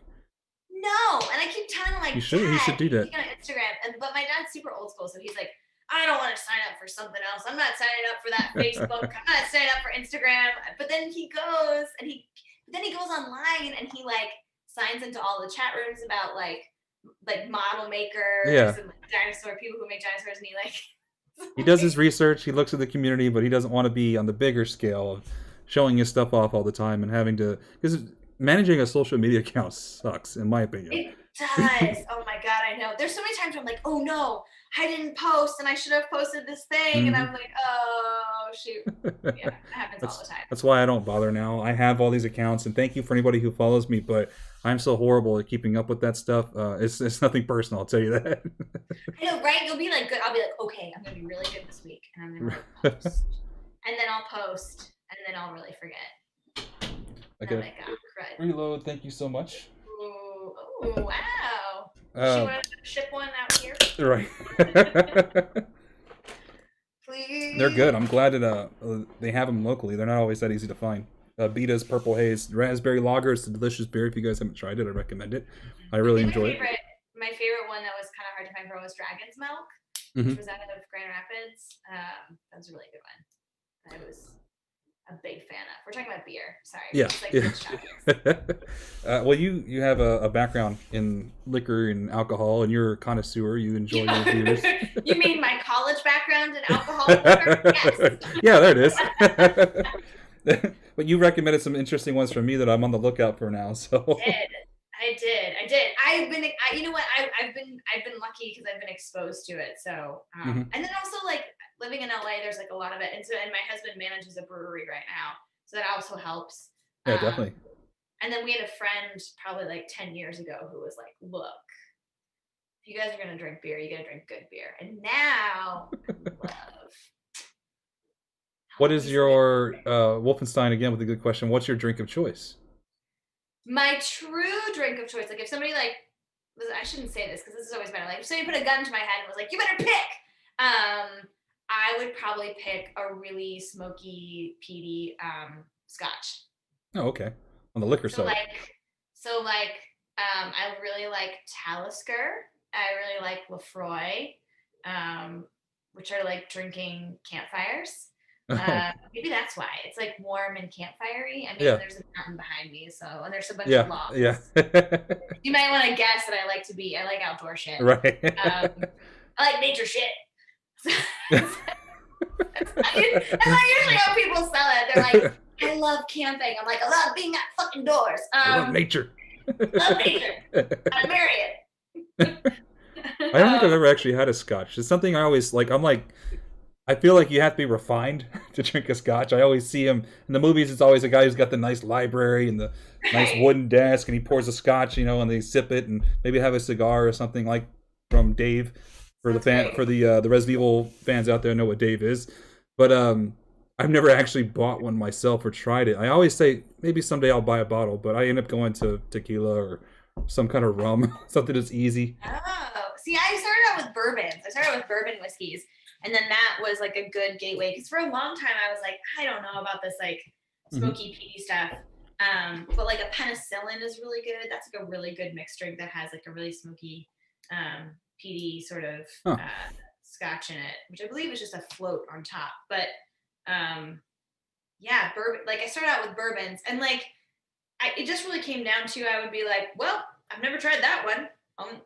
I'll try that one now. I'll try this one, and then eventually. I was like, oh, I probably shouldn't drink this. This stuff doesn't taste very good. You know what? Actually, here's a go-to for me. This is this is why I'm a lot like Sherry. Sherry's like, party on the bottom and business on top, right? So like, as much as I love like a nice Scotch, give me some fucking Evan Williams with soda water. You know what I mean? Right. Like, I'm also not a classy bitch. Like, I like to drink. I'm like, yeah, I'll drink Evan Williams on the rocks. Yeah. Back when I was younger and had no money, it was whatever we could afford at the time, which would wind up like Boone's Farm or something horrible. Oh my God, Boone's Farm. But man, I have a Boone's Farm now, and that's just nothing but memories. A lot of drunken memories, but yeah, that's cheap. Boone's Farm. I remember Boone's Farm. I remember Goldschlager. Goldschlager. Oh, just think of these. I know. I remember, and Jaeger. Remember Jaeger? Yes, Jaeger bombs, vodka, Red Bulls. I couldn't drink vodka for a long time. When I was going to the military, we had a going away party, and our drink of choice was vodka. We made jungle juice, vodka, Kool-Aid mix. Well, we ran out of Kool-Aid, so eventually all we had left was vodka. And the night was still young, so we were sipping vodka. That was a horrible mistake. It's probably, 10, 15 years I couldn't look at vodka. Even rubbing alcohol, when working in the clinics, it just would make me sick. Ugh. Really? Yeah, I would instantly get nauseous. It's a bad night. No. So have you ever had Everclear? Yeah. Oh, yeah. Everclear, moonshine, We went to a concert one time. My friends talked me into a country concert. We went and watched Zac Brown Band. And it's because... I bet they were good concert. It was fun. I'm not like a huge country person, but I do like to go for the atmosphere, and I do like the songs. I grew up on country, but I grew up on 90s country and older from that, There's a lot. where I grew up, there was a lot of 90s country. Yeah. Which I was never like my go-to. I was never like, yes. But I was like, it was always around. Yeah, exactly. So we went, because we were going to their house for a night of having fun and having some drinks, and like, hey, this concert's just like literally 5 blocks away. We think we're going to go. So they talked us into going. We're walking there, and this guy walks up. He's got a large McDonald's cup. And he's like, hey, you guys want a drink? We're like, no, we're good. One guy out of our group is like, yeah, I'll take a drink. I'm like, dude. What? No. Yeah, a stranger handed you a cup. McDonald's cup. Who's like, you want to sip my McDonald's cup? You're like, no, bro. That's weird. That's weird. But he went for it. And we all tried to talk him out of it, but he didn't care. He tried it, and it turned out to be moonshine. And about 10 minutes after getting in, we get our spot up on the lawns. We're relaxed. We got blankets out because it's cold. He disappears for like an hour to where we're like, we need to go find him. Eventually, we found him passed out in the bathroom. So yeah, that hit him quick like a truck. And then the walk back, half carrying him, half him trying to send text messages with his camera. Because he had a digital camera all the time. He's like, I can send text. It's like, dude, it's a camera, and almost falling in the water. Like it was nuts. But so moonshine is like that's dangerous stuff. Never take a drink from a random person. Did you ever have Four Loko? Like the original? Right before they nerfed it, basically. Yeah, those were the party drinks for a while there. They gave you energy and got you pretty messed up. I think it was like the equivalent of like dangerous. One Four Loko was like the equivalent of like 4 beers and like 3 cups yeah, of coffee. Seriously dangerous stuff. A lot of guys in the military overdid that a lot, so it became very dangerous to the point where we weren't really allowed to touch it. So, I remember a friend of mine. So this guy that I used to work with, he basically like we made like a pretend Four Loko commercial that's pretty hilarious. You can still find it online. I think it's called like a Four Loko night or something like that, or like. I don't know. It's somewhere on. I'll email it to you. Maybe if people find it online, awesome. Good. Yeah, I'd love to watch it. It's like a fake Four Loko commercial. But the guy who made it, Seth, he right before they pulled all the Four Loko off the shelves, like the old school stuff, he bought a bunch of flavors, and then he had a Four Loko night where he taped himself the whole night and drank Four Loko, and like the whole thing ended with him like crying on a curb. He like filmed the whole thing. I think it's about right. It was crazy, and he was like, "Dude, that shit fucked me up so hard." Yeah, it was dangerous, really dangerous. Yeah, and now the new version is like, I think it's like drinking yeah, it's toned down. Yeah, it's very toned down. I got Jorge Francisco Fuentes Flores. Thank you so much. $100 donation. You are incredible. Thank you so much. You're amazing. I really appreciate that for the kids. I can't say thank you enough, and thank you so much for supporting the kids on that one. Distant wants to know if you ever tried dandelion wine. Yes, my mom makes dandelion wine, and oh really? Yeah, my parents are really. I guess I'm like, as I'm thinking about it, I'm like, wow, my parents are pretty interesting people. Not that I didn't think they weren't interesting, but when you say it out loud, you're like, oh yeah. So my mom picked all the dandelions in their yard and she basically like made a bunch of dandelion wine and then forgot about it, and so it had been fermenting for like oh wow for a year. Yeah. And then we went back home, and I remember it was my brother and my husband at the time, well, same husband but Brad, and my brother and I husband at the time then also now. We went back, my mom was like, I have dandelion wine, but she was like, I don't know what the alcohol percentage is, right? Yeah. And we were all like, cool. And I remember we all had like a glass, a very normal glass, family sitting around talking, and we were all lit. I just remember being drunk, but different drunk, not like sloppy. Not yeah. Like, how everyone's a little bit different. This was like something else. Everyone's just having a good time. It was I just remember just being like, wow, this stuff is strong. Yeah. It was like drinking like a hardcore like liquor or something. I mean, it was really wild, but it was good. Got a couple questions here. Ridian Farron is about to go to sleep, says goodnight, everyone. But one last question. What would you think about Sherry and Ada having a meetup, like a team up or a game? Ooh, that could be interesting. I think that would be a very interesting dynamic, because Ada's very hardcore. She's like super secret spy, very dangerous, doesn't have time for anyone. The only soft spot we've ever really seen her have was for Leon. but she's always been the anti-villain slash villain, but never going full bad guy. Whereas Sherry is the very, I want to say optimistic, like you said, she's very professional, but trying to find herself, improve herself. But she's still very young, and she's very, I think, pure in a good way. Yeah. She has a very good outlook on things, and she's very positive in situations. That might be a very good dynamic between the two. And one who's kind of like a pessimist versus the optimist. It would just be like Ada being a badass, and Sherry being like, I don't know if you should be a badass right now. Yeah. That would be the whole dynamic would just be like Ada being like, we're gonna go shoot these bitches, and she'd be like, I don't know, maybe we should wait to shoot those bitches. Do we really need to? Can't we resolve this another way? Right, totally. Crystal Delvin, thank you so much for the $20 donation for the kids. Thank you, appreciate that. I saw another one here. What was it at? Hang on, it was an interesting one. Oh, can you see? Oh, you can go back in there. I was like, can I go back in the comments? Scroll up and you should be able to see something. What? I'm like, this is so crazy. What is this? You're not just drinking on duty, are you? I saw a question. I lost it. If I find it again, I'll bring it back up.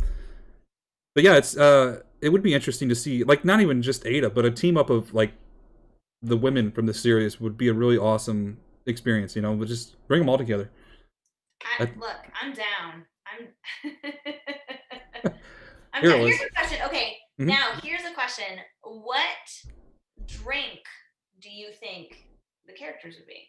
That is a good question. I like that question. You had to pick like a drink for each character.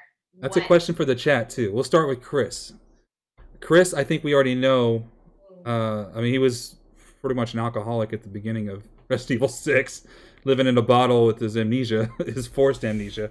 Bad things happen, so I choose to forget. Yeah. He's a cup of coffee. Like Chris is like he's black cup of coffee. That's it. When he's not in a hole, I think he's a straight coffee because it's all about the business. Whereas Leon, I could see him. He became a really bad alcoholic. But then you look at all the stuff that they've been through. It's kind of like, okay, what else are you gonna do? Yeah, what you drink it away, I guess. I mean, maybe Leon though is like because he's pretty classic. Maybe he's just like a beer. He could be. Maybe I don't think he's not refined. He's not a martini type guy. But a beer, maybe some whiskey or some vodka, something on the side, some kind of drink. Jake is like, I think Jake, if Jake had to be a drink, he's a Four Loko. He's like a whiskey on the rocks with like a sidecar of tequila.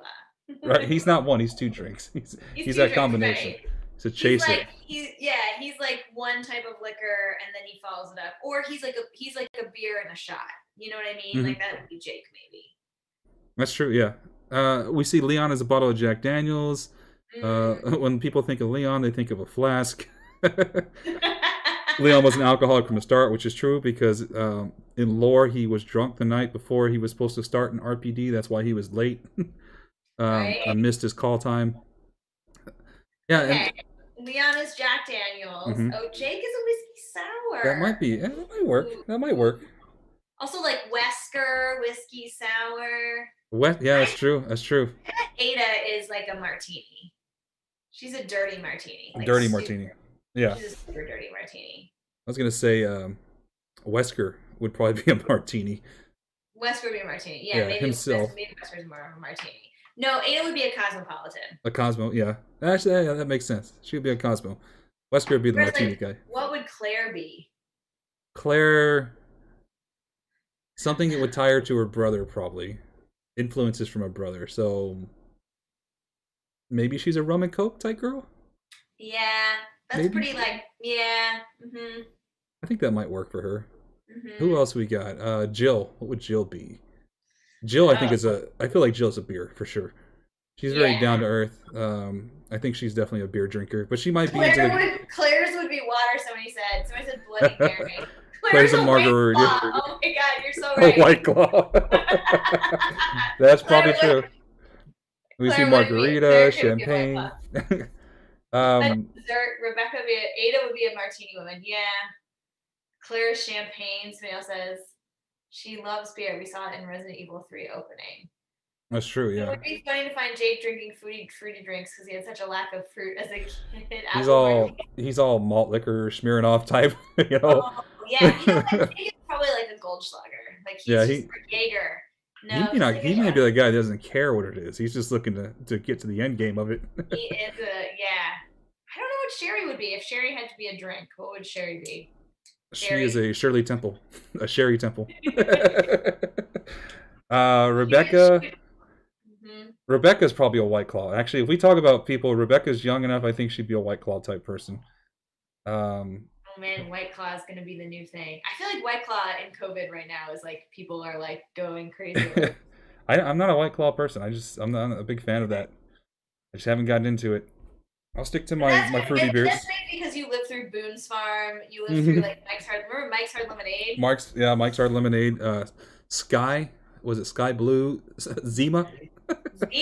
Zima. That was the thing. Yeah, Zima with some Jolly Ranchers in it were good back in the day. Because we're like a bunch of alcoholics. Oh my god. Well, I mean, but you know, these were things. It was like, okay, we could also talk about fruit roll-ups and like Dunkaroos, right? Yeah, it's true. We could talk about candies. We could talk about candies, like remember the little tiny Dunkaroos? What was it, Dunker? Oh, that's the like the licking stick, right? Is that what it is? Like these little oh, what's a hop hop and I have a pouch. Who's that animal? A kangaroo? Kangaroo, thank you. Yeah, exactly. Hop hop, I have a pouch. Hop hop and I have a pouch. They were like little tiny cookies, and then you would dunk them into icing. Oh yeah, okay, yeah, I do know what that is. Yeah. Kangaroos, handy snacks. These were like the Pop-Tarts. Pop-Tarts, the Ritz dipping sticks, the ones with the little cheese cup and the Ritz crackers. That was always good. Oh, that was good too. Oh my god. So I said Albert Wesker should be absent. Oh, that's a good call. I hadn't thought about that. He's kind of like I think Wesker does chase that like transcendence thing. You know, he wants to be altered. You know, he wants to see what press those boundaries. You know, experiment with things and unlock the universe. He's probably into. Totally. He could be into some heavy psychedelics. Who knows? Not big into alcohol, but I'm thinking of a flat. Oh, I'm thinking about getting a flask and not carrying alcohol. Great. I kind of want to. I saw a question earlier. Now that I can't remember, I don't remember who asked it. So if you're still there, this is your credit. But I'm going to combine some questions. And we talked about the stunt performers doing some of the heavy, stunts and performances. Was there anything big in the game that you did that was like a major stunt that you had to perform? I'm trying to remember. I remember falling a lot. We were like running and like, there's always like the run and like, and then fall. I don't remember that. I don't think there was anything too major. Was there any thing that you talked about like recording with the giant monsters and the tennis ball and the stick? What else from that game stuck out for you? Was there like besides the locker room scene, but was there something in there that stuck between your characters or something you had filmed that you really appreciated and held on to as an actor? I mean, definitely like, I think just the imaginative play that you have to have when you do mocap, you know what I mean? Like in that, I mean, and also like, the voiceover actors and stuff have to bring to the table is like, you're in a giant, well-lit gymnasium. Right. You are covered you're wearing a wetsuit, you're covered in balls, and there's like a grid on the floor. I mean, essentially what they do is they grid out the floor. Right. And then if there's walls, I use that term very loosely. They bring in sort of like this latticed piece of wood, and then they'll tape out on the floor and they'll be like, okay, well, here's where the cliff's edge is, and this is where this is. And so it's all on you to be creative and to be aware of your surroundings. If you're standing next to a cliff as a human, you're going to be like, excuse me, you're going to be like, oh, I'm going to be cautious and aware and stuff. So like, I think for me, that was like actually really awesome as an actor to get to do was to, usually it's like you go to set and it's like you have to be aware because you are in that scenario, you're in that situation. But like when you do mocap, like you have to use your imagination. Yeah. Yeah, it's just your imagination. So it definitely always felt very much like to me, like when I was a kid, and it's like you're playing with a sword, but it's a stick kind of thing. Right. There was always this element of,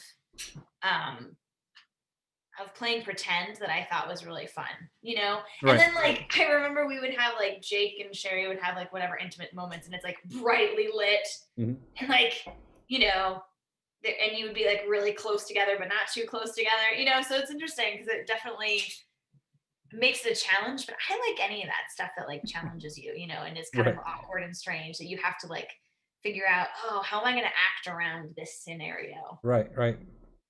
You gotta have a big imagination, and it's a lot of people have compared it to like the balance between theater and live action. You know, Hmm. your presence, you have to be very physical, so Right. that's, you know, it's captured well. But then you have to really dive into your imagination, and you don't have a full set to work on. You have to use your, like I said, your imagination to build this world that you're in. How? So this is probably something I don't know how well you remember this. And real quick, anonymous, thank you whoever that was for another $5 donation. I appreciate that. Um, do you remember imagining yourself in these environments? How different it was from maybe seeing how it turned out on camera, like on film, You know, after it was done. when we filmed, because like we filmed obviously the first, we first filmed it all like a movie with Right. like semi-fake set, you know, like cardboard built sets. It was Hmm. really cool. And then we went back and we did mocap. So when we were doing the mocap, there were scenes that they had detailed out already. Hmm. Not, you know, not to the extent that you see in the game, but they would show us and they'd say, okay, well, here's the cut of the scene that we did from your. So they would have our scene that we had filmed like a movie. Hmm. Then they would have whatever the game developers had done. So sometimes it would be like a loose environment, so you could see like in gray scale, you know, what the floor would be. Sometimes it would be really detailed, and you could Hmm. see the characters really detailed out. Um, or you would see what, and then they would show us. They had a ton, we always had boards that would have like, okay, so this is what the environment's going to look like. This is Okay. mostly what the environment's going to look like. So a lot of it, I felt like they already had planned, which was nice because then we were able to be like, oh, okay, it makes sense why we're reacting in this way or whatever. Right. Um, Yeah, it because gives you. I think that's. I didn't know they did that. They give you a shot of what the scene is, the environment, so you can kind of build that environment in your head and work through it as you're performing. That's interesting. yeah, a lot of times. I mean, sometimes not. You know, sometimes it would be like, we're just gonna describe this to you. You know, but they really tried to have. They really tried to have as much materials for us as possible, Hmm. which was great. And also, you know, from the time we would shoot, we shot the movie scenes to the time that we were doing the mocap was like 9 months, a year. You know, so Yeah, there was a yeah. lot of time in between then when were building out stuff. There's a few people that want to know: is Sherry your favorite character, or do you have another character in this series that you really like? Hmm. Or if I you had the think opportunity, is there another character you'd like to play? I want to be Jake. Jake, I think we talked about this in ROCON. I He's think we talked about sassy. this. He's sassy. He's a bad boy. I He's- want to be the bad boy. Again, I want to be the bad boy. Like, I want to be the gun-toting bad boy who, like, gets his shit together after he takes a swig out of his flask and then hops on his horse and then, you know, yeah, like, everybody loves to hate him, but also loves to love him, you know? And so, yeah. like, I feel like that's who I want to be. I want to be Jake. Uh, For heaven. were you familiar with Troy before you worked with him? No, I wasn't actually. I met Troy and he was super chill and stuff. And then like I like obviously went home and like did my research and I was like, oh shit, I'm like, Troy's done Yeah, 1,000 he's things. kind of a big deal in the gaming and voice Huge. acting world. You know? Yeah, huge. He's done a ton of stuff. So like it was nice too, like going through the experience with somebody who was also super experienced and had Right. done a ton of stuff. And Was he giving you some coaching along the way? Any advice?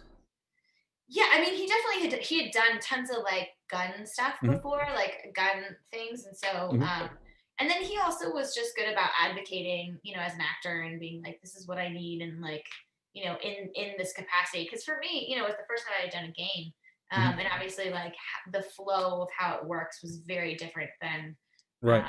how it works on set, and so yeah, so it was, you know, it was good. The other times where he was like, oh, okay, well, this is probably what they're thinking or whatever. So. Yeah, having someone like that who's been doing it for so long, and is kind of on the cusp of some of the major games that came around at that time.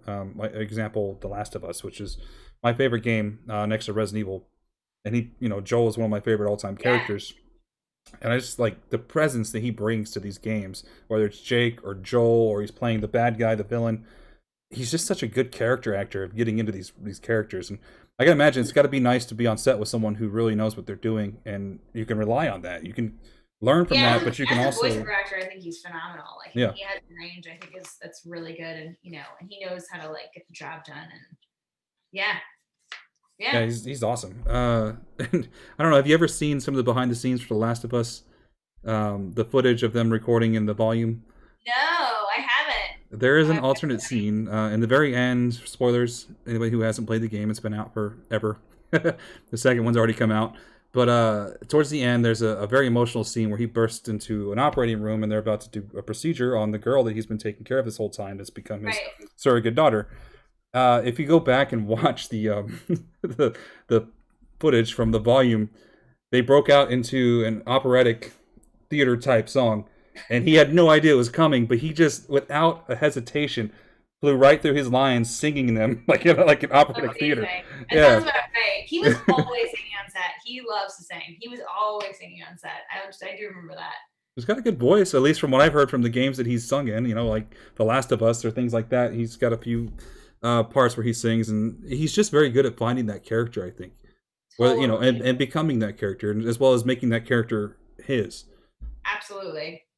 Oh yeah, which is why they would never let me do him. They would never let me be Jake. That's already taken. Thank you very much. Right? Yeah, exactly. They make no. What do you think? I know they went their separate ways at the end of 6, but what do you think would have happened to them in the long run? Do they ever cross paths again? There was a little bit of romance in there. Do you think that's ever something that would actually work out?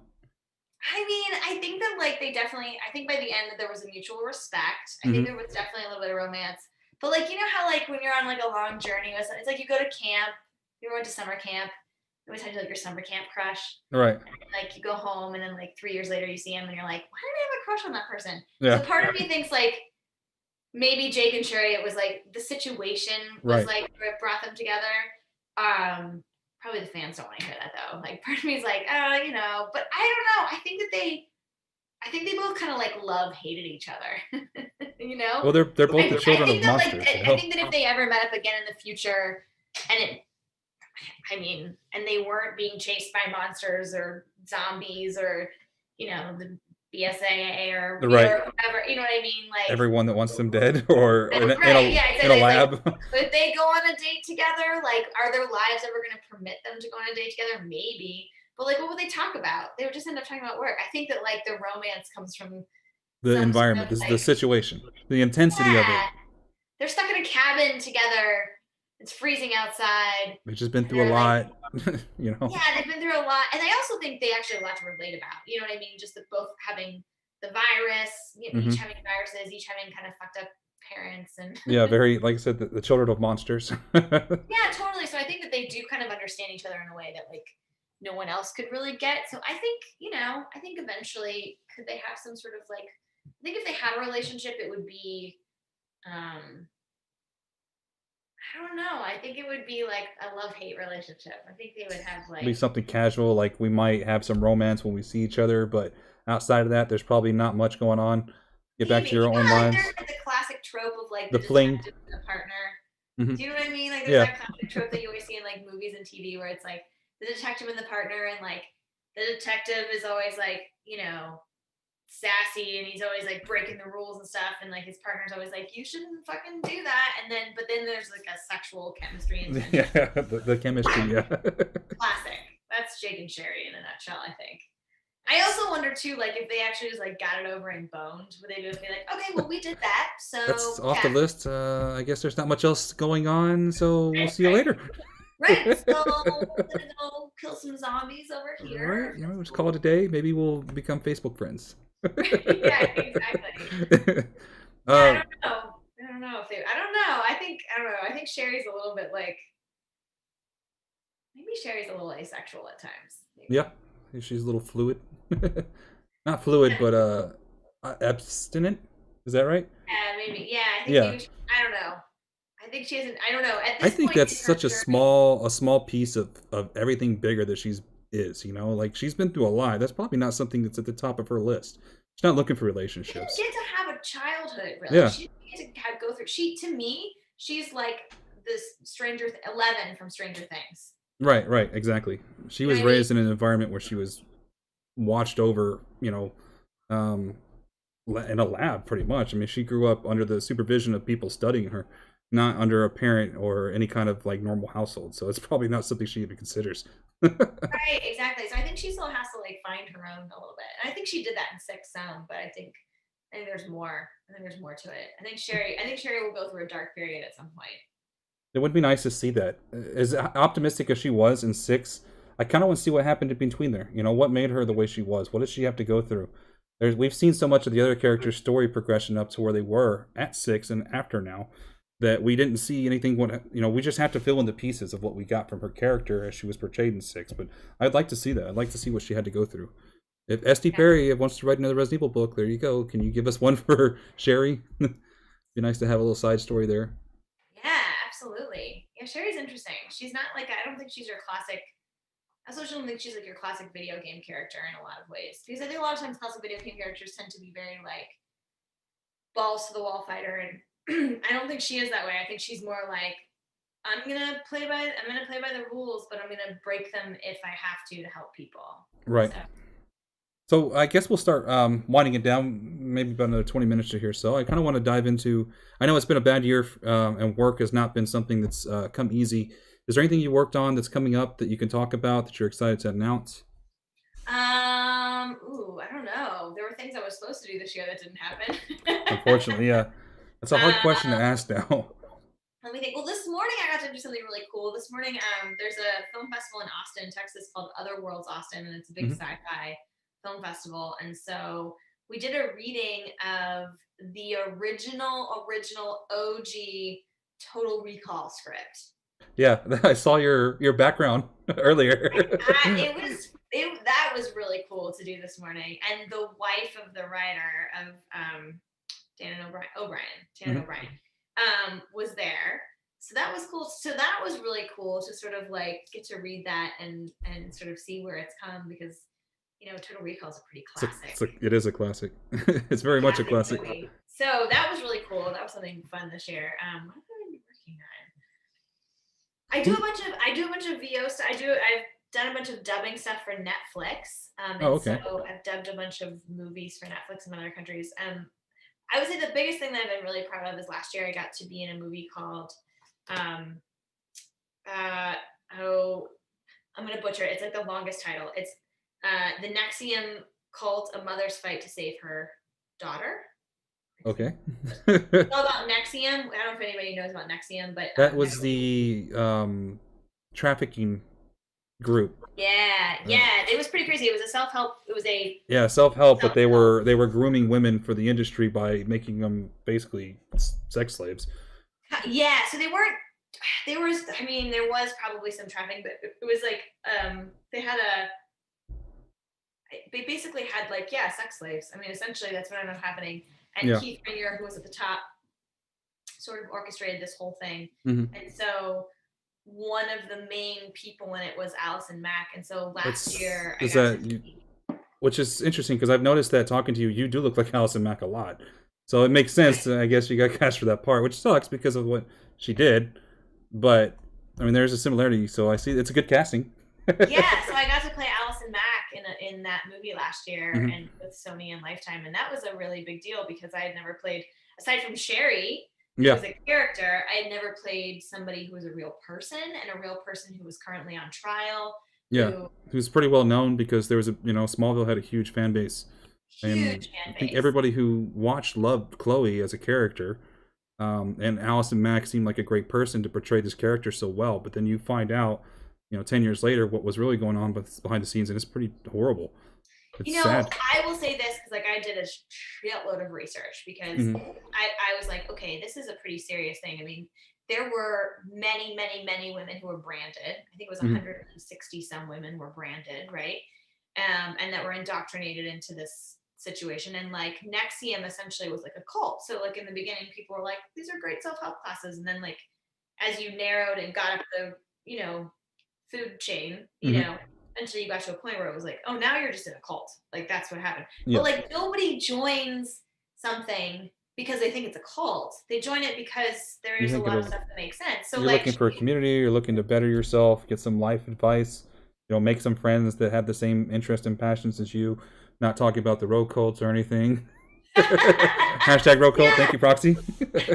But 100%. So like, yeah, I don't believe that I believe that she thought she was doing right. I think she actually thought she was doing right by Keith and the company that she was with. And I think that like a lot of the people who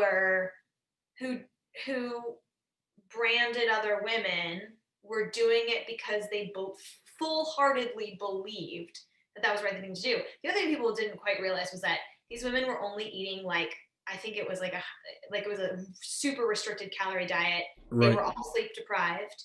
And so like, I mean, when I say sleep deprived, meaning like they were only sleeping like maybe a couple hours a day, and then they had like almost next to no calories.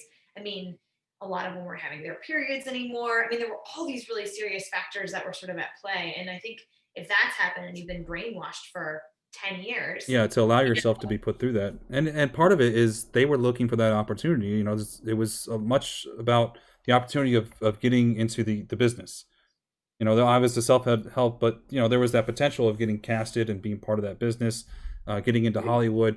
And you think that this is what I have to go through to get there, and you just kind of let it take place. And well, so they one didn't day, have any. I will say this: that was never. Nexium was nothing never promised.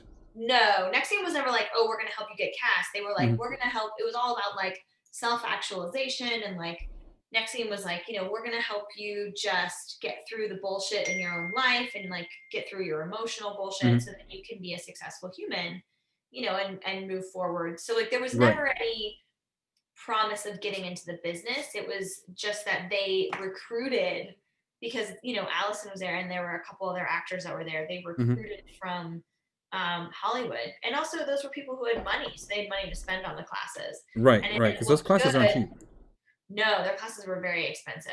And now they're all Keith is serving time, so that was a really crazy project to be part of. That was pretty. I feel very lucky, but I also feel heartfelt for her. I feel very like I don't know what she's going through, but I'm sure it's been a really hard journey. I mean, it was sad to see that fall from grace. The position that she held amongst the fans and the acting community, and to see what it turned into. Like I said, there's what they did was wrong, but the people that brainwashed or just never chose to see that side of it are the ones that pay the price. Whether it was being part of the system or being the system, being one of those ones that created the system, or helped build it, like Allison. yeah, it was so crazy. If you watch The Vow on HBO, that's a really good detailed documentary about like basically what happened, and they kind of break down like how people got involved and like how that could potentially happen and stuff. And so that's an interesting show to look out for. That came out last year, right? 2019 or 2018? No, it came out in 2019. 2019. So it came out fall of last year. So I shot it last summer in Halifax. I'm gonna have to go look for that. I'd like to watch that because it's a really interesting story. Like I watched Going Clear about Scientology. That was really eye-opening. Those things are interesting to see behind the curtain. To have somebody come out and give their stories is very interesting to see what's going on. So I'm gonna look for that. I want to go check it out and just kind of see what the story was and see your performance. I'm excited to see you, stepping into a big role like that. It's an important figure, I think, in history. That's a mark.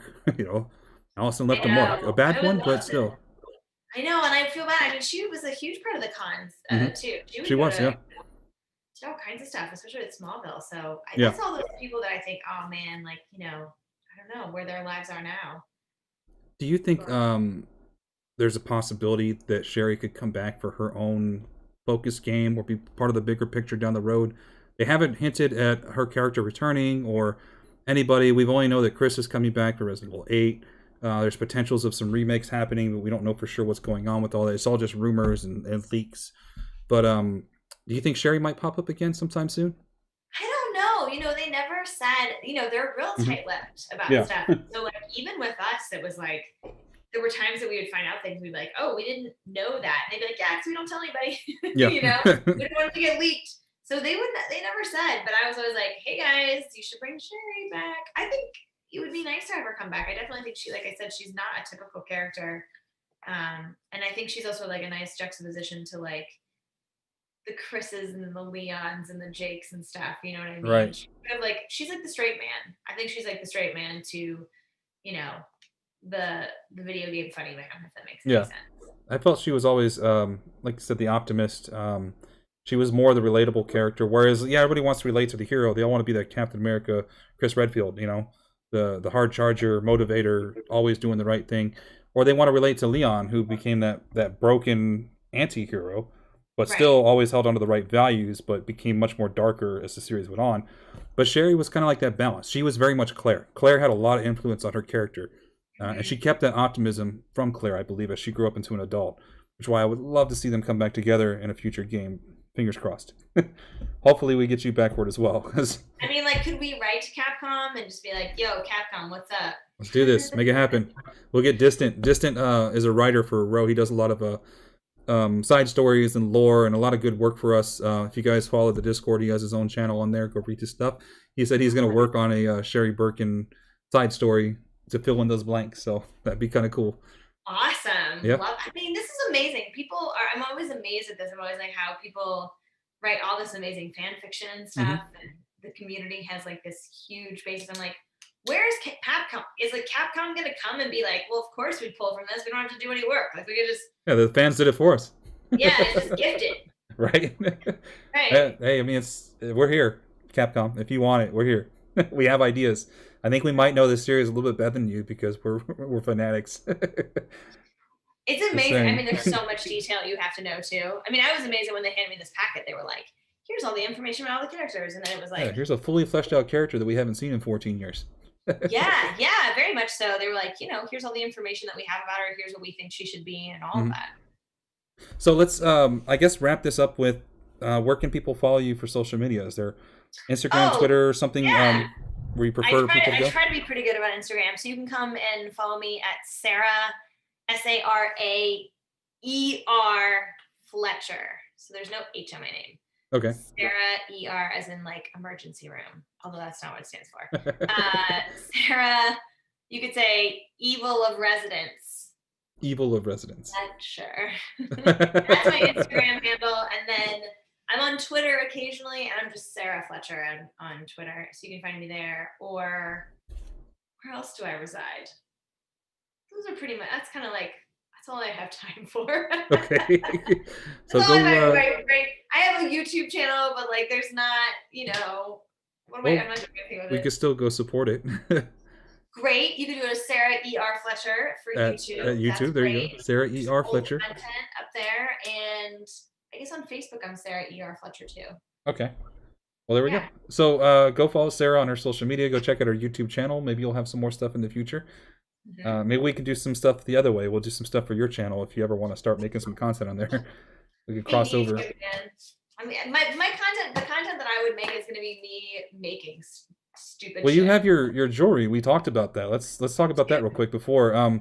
So Sara makes jewelry. Right now, we know with the situation with COVID, there's not a whole lot that some actors can do. The work's not coming. So Sara's been kind of supplementing by making jewelry. I do. I started a couple years ago. My friends were like, "Sara, you make jewelry all the time. Like, why don't you start an Etsy shop?" And I was like, "Oh, guys, I don't know." I was like, "I just do it for funsies and give it to you guys." And then I was like, fuck it. So I started an Etsy shop, and then I sort of like didn't put a lot of time into it. I just kind of got it up there, and I'd get orders here and there. And then this year I was like, well, I should just really kind of like dive into it. So yeah, so I have an Etsy shop, and I make jewelry. It's a lot of brass and leather, and there's definitely some mountain themed. Actually, wait, I wear. Here, and I'm like, mountain. I don't know if you can see this. This is like so mountain themed. Oh yeah, I do see that. Yeah.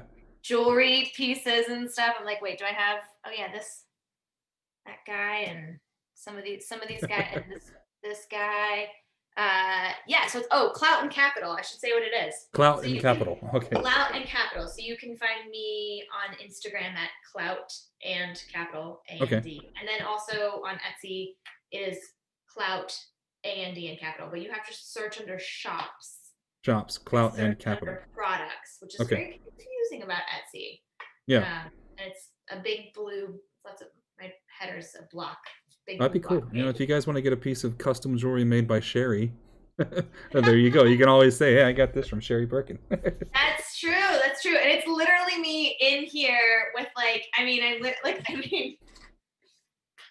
here's my jewelry saw. There's your jewelry saw. I'm like, not even kidding. I'm like, my torch is sitting over there right now.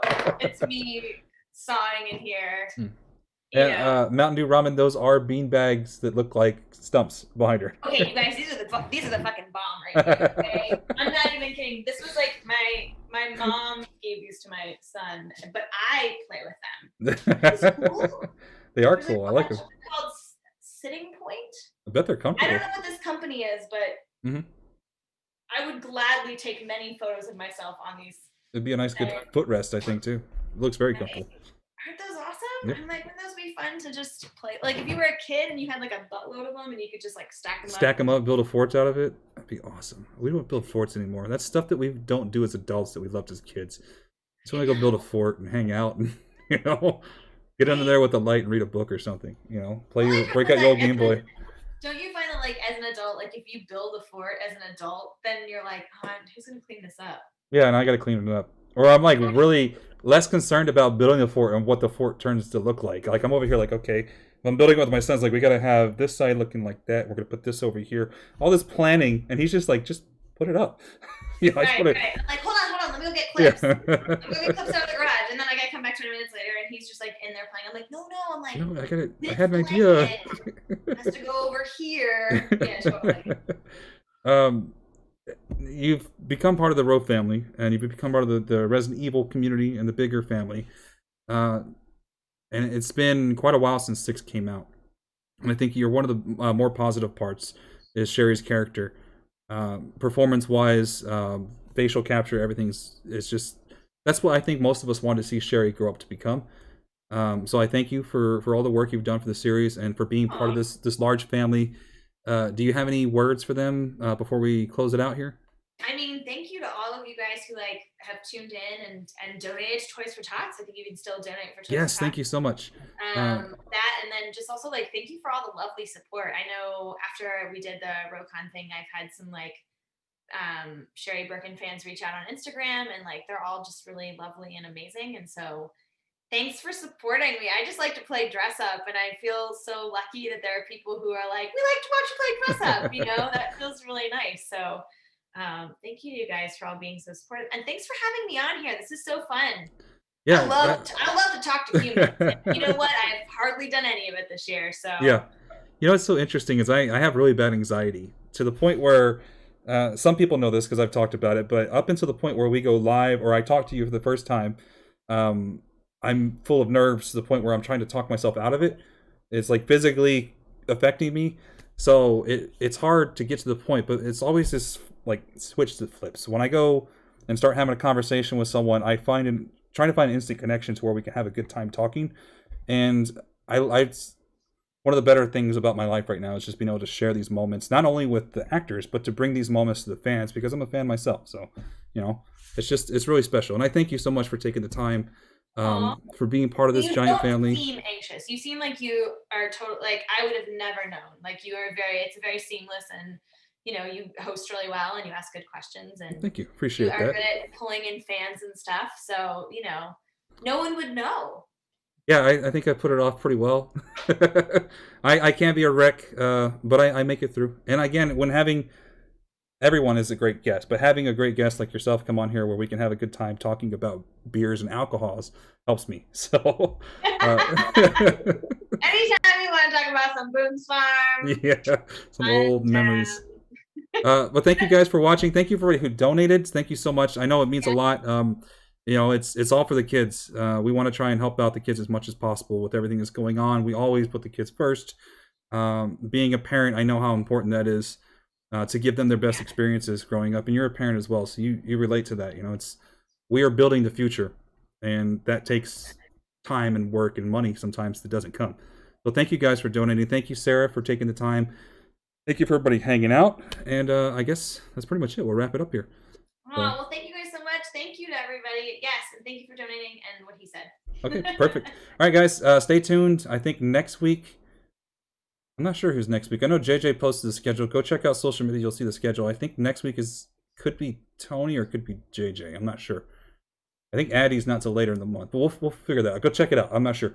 Just every Saturday, be prepared. So, all right. Well, thank you guys again, and we will see you back here next time on the Residents of Evil.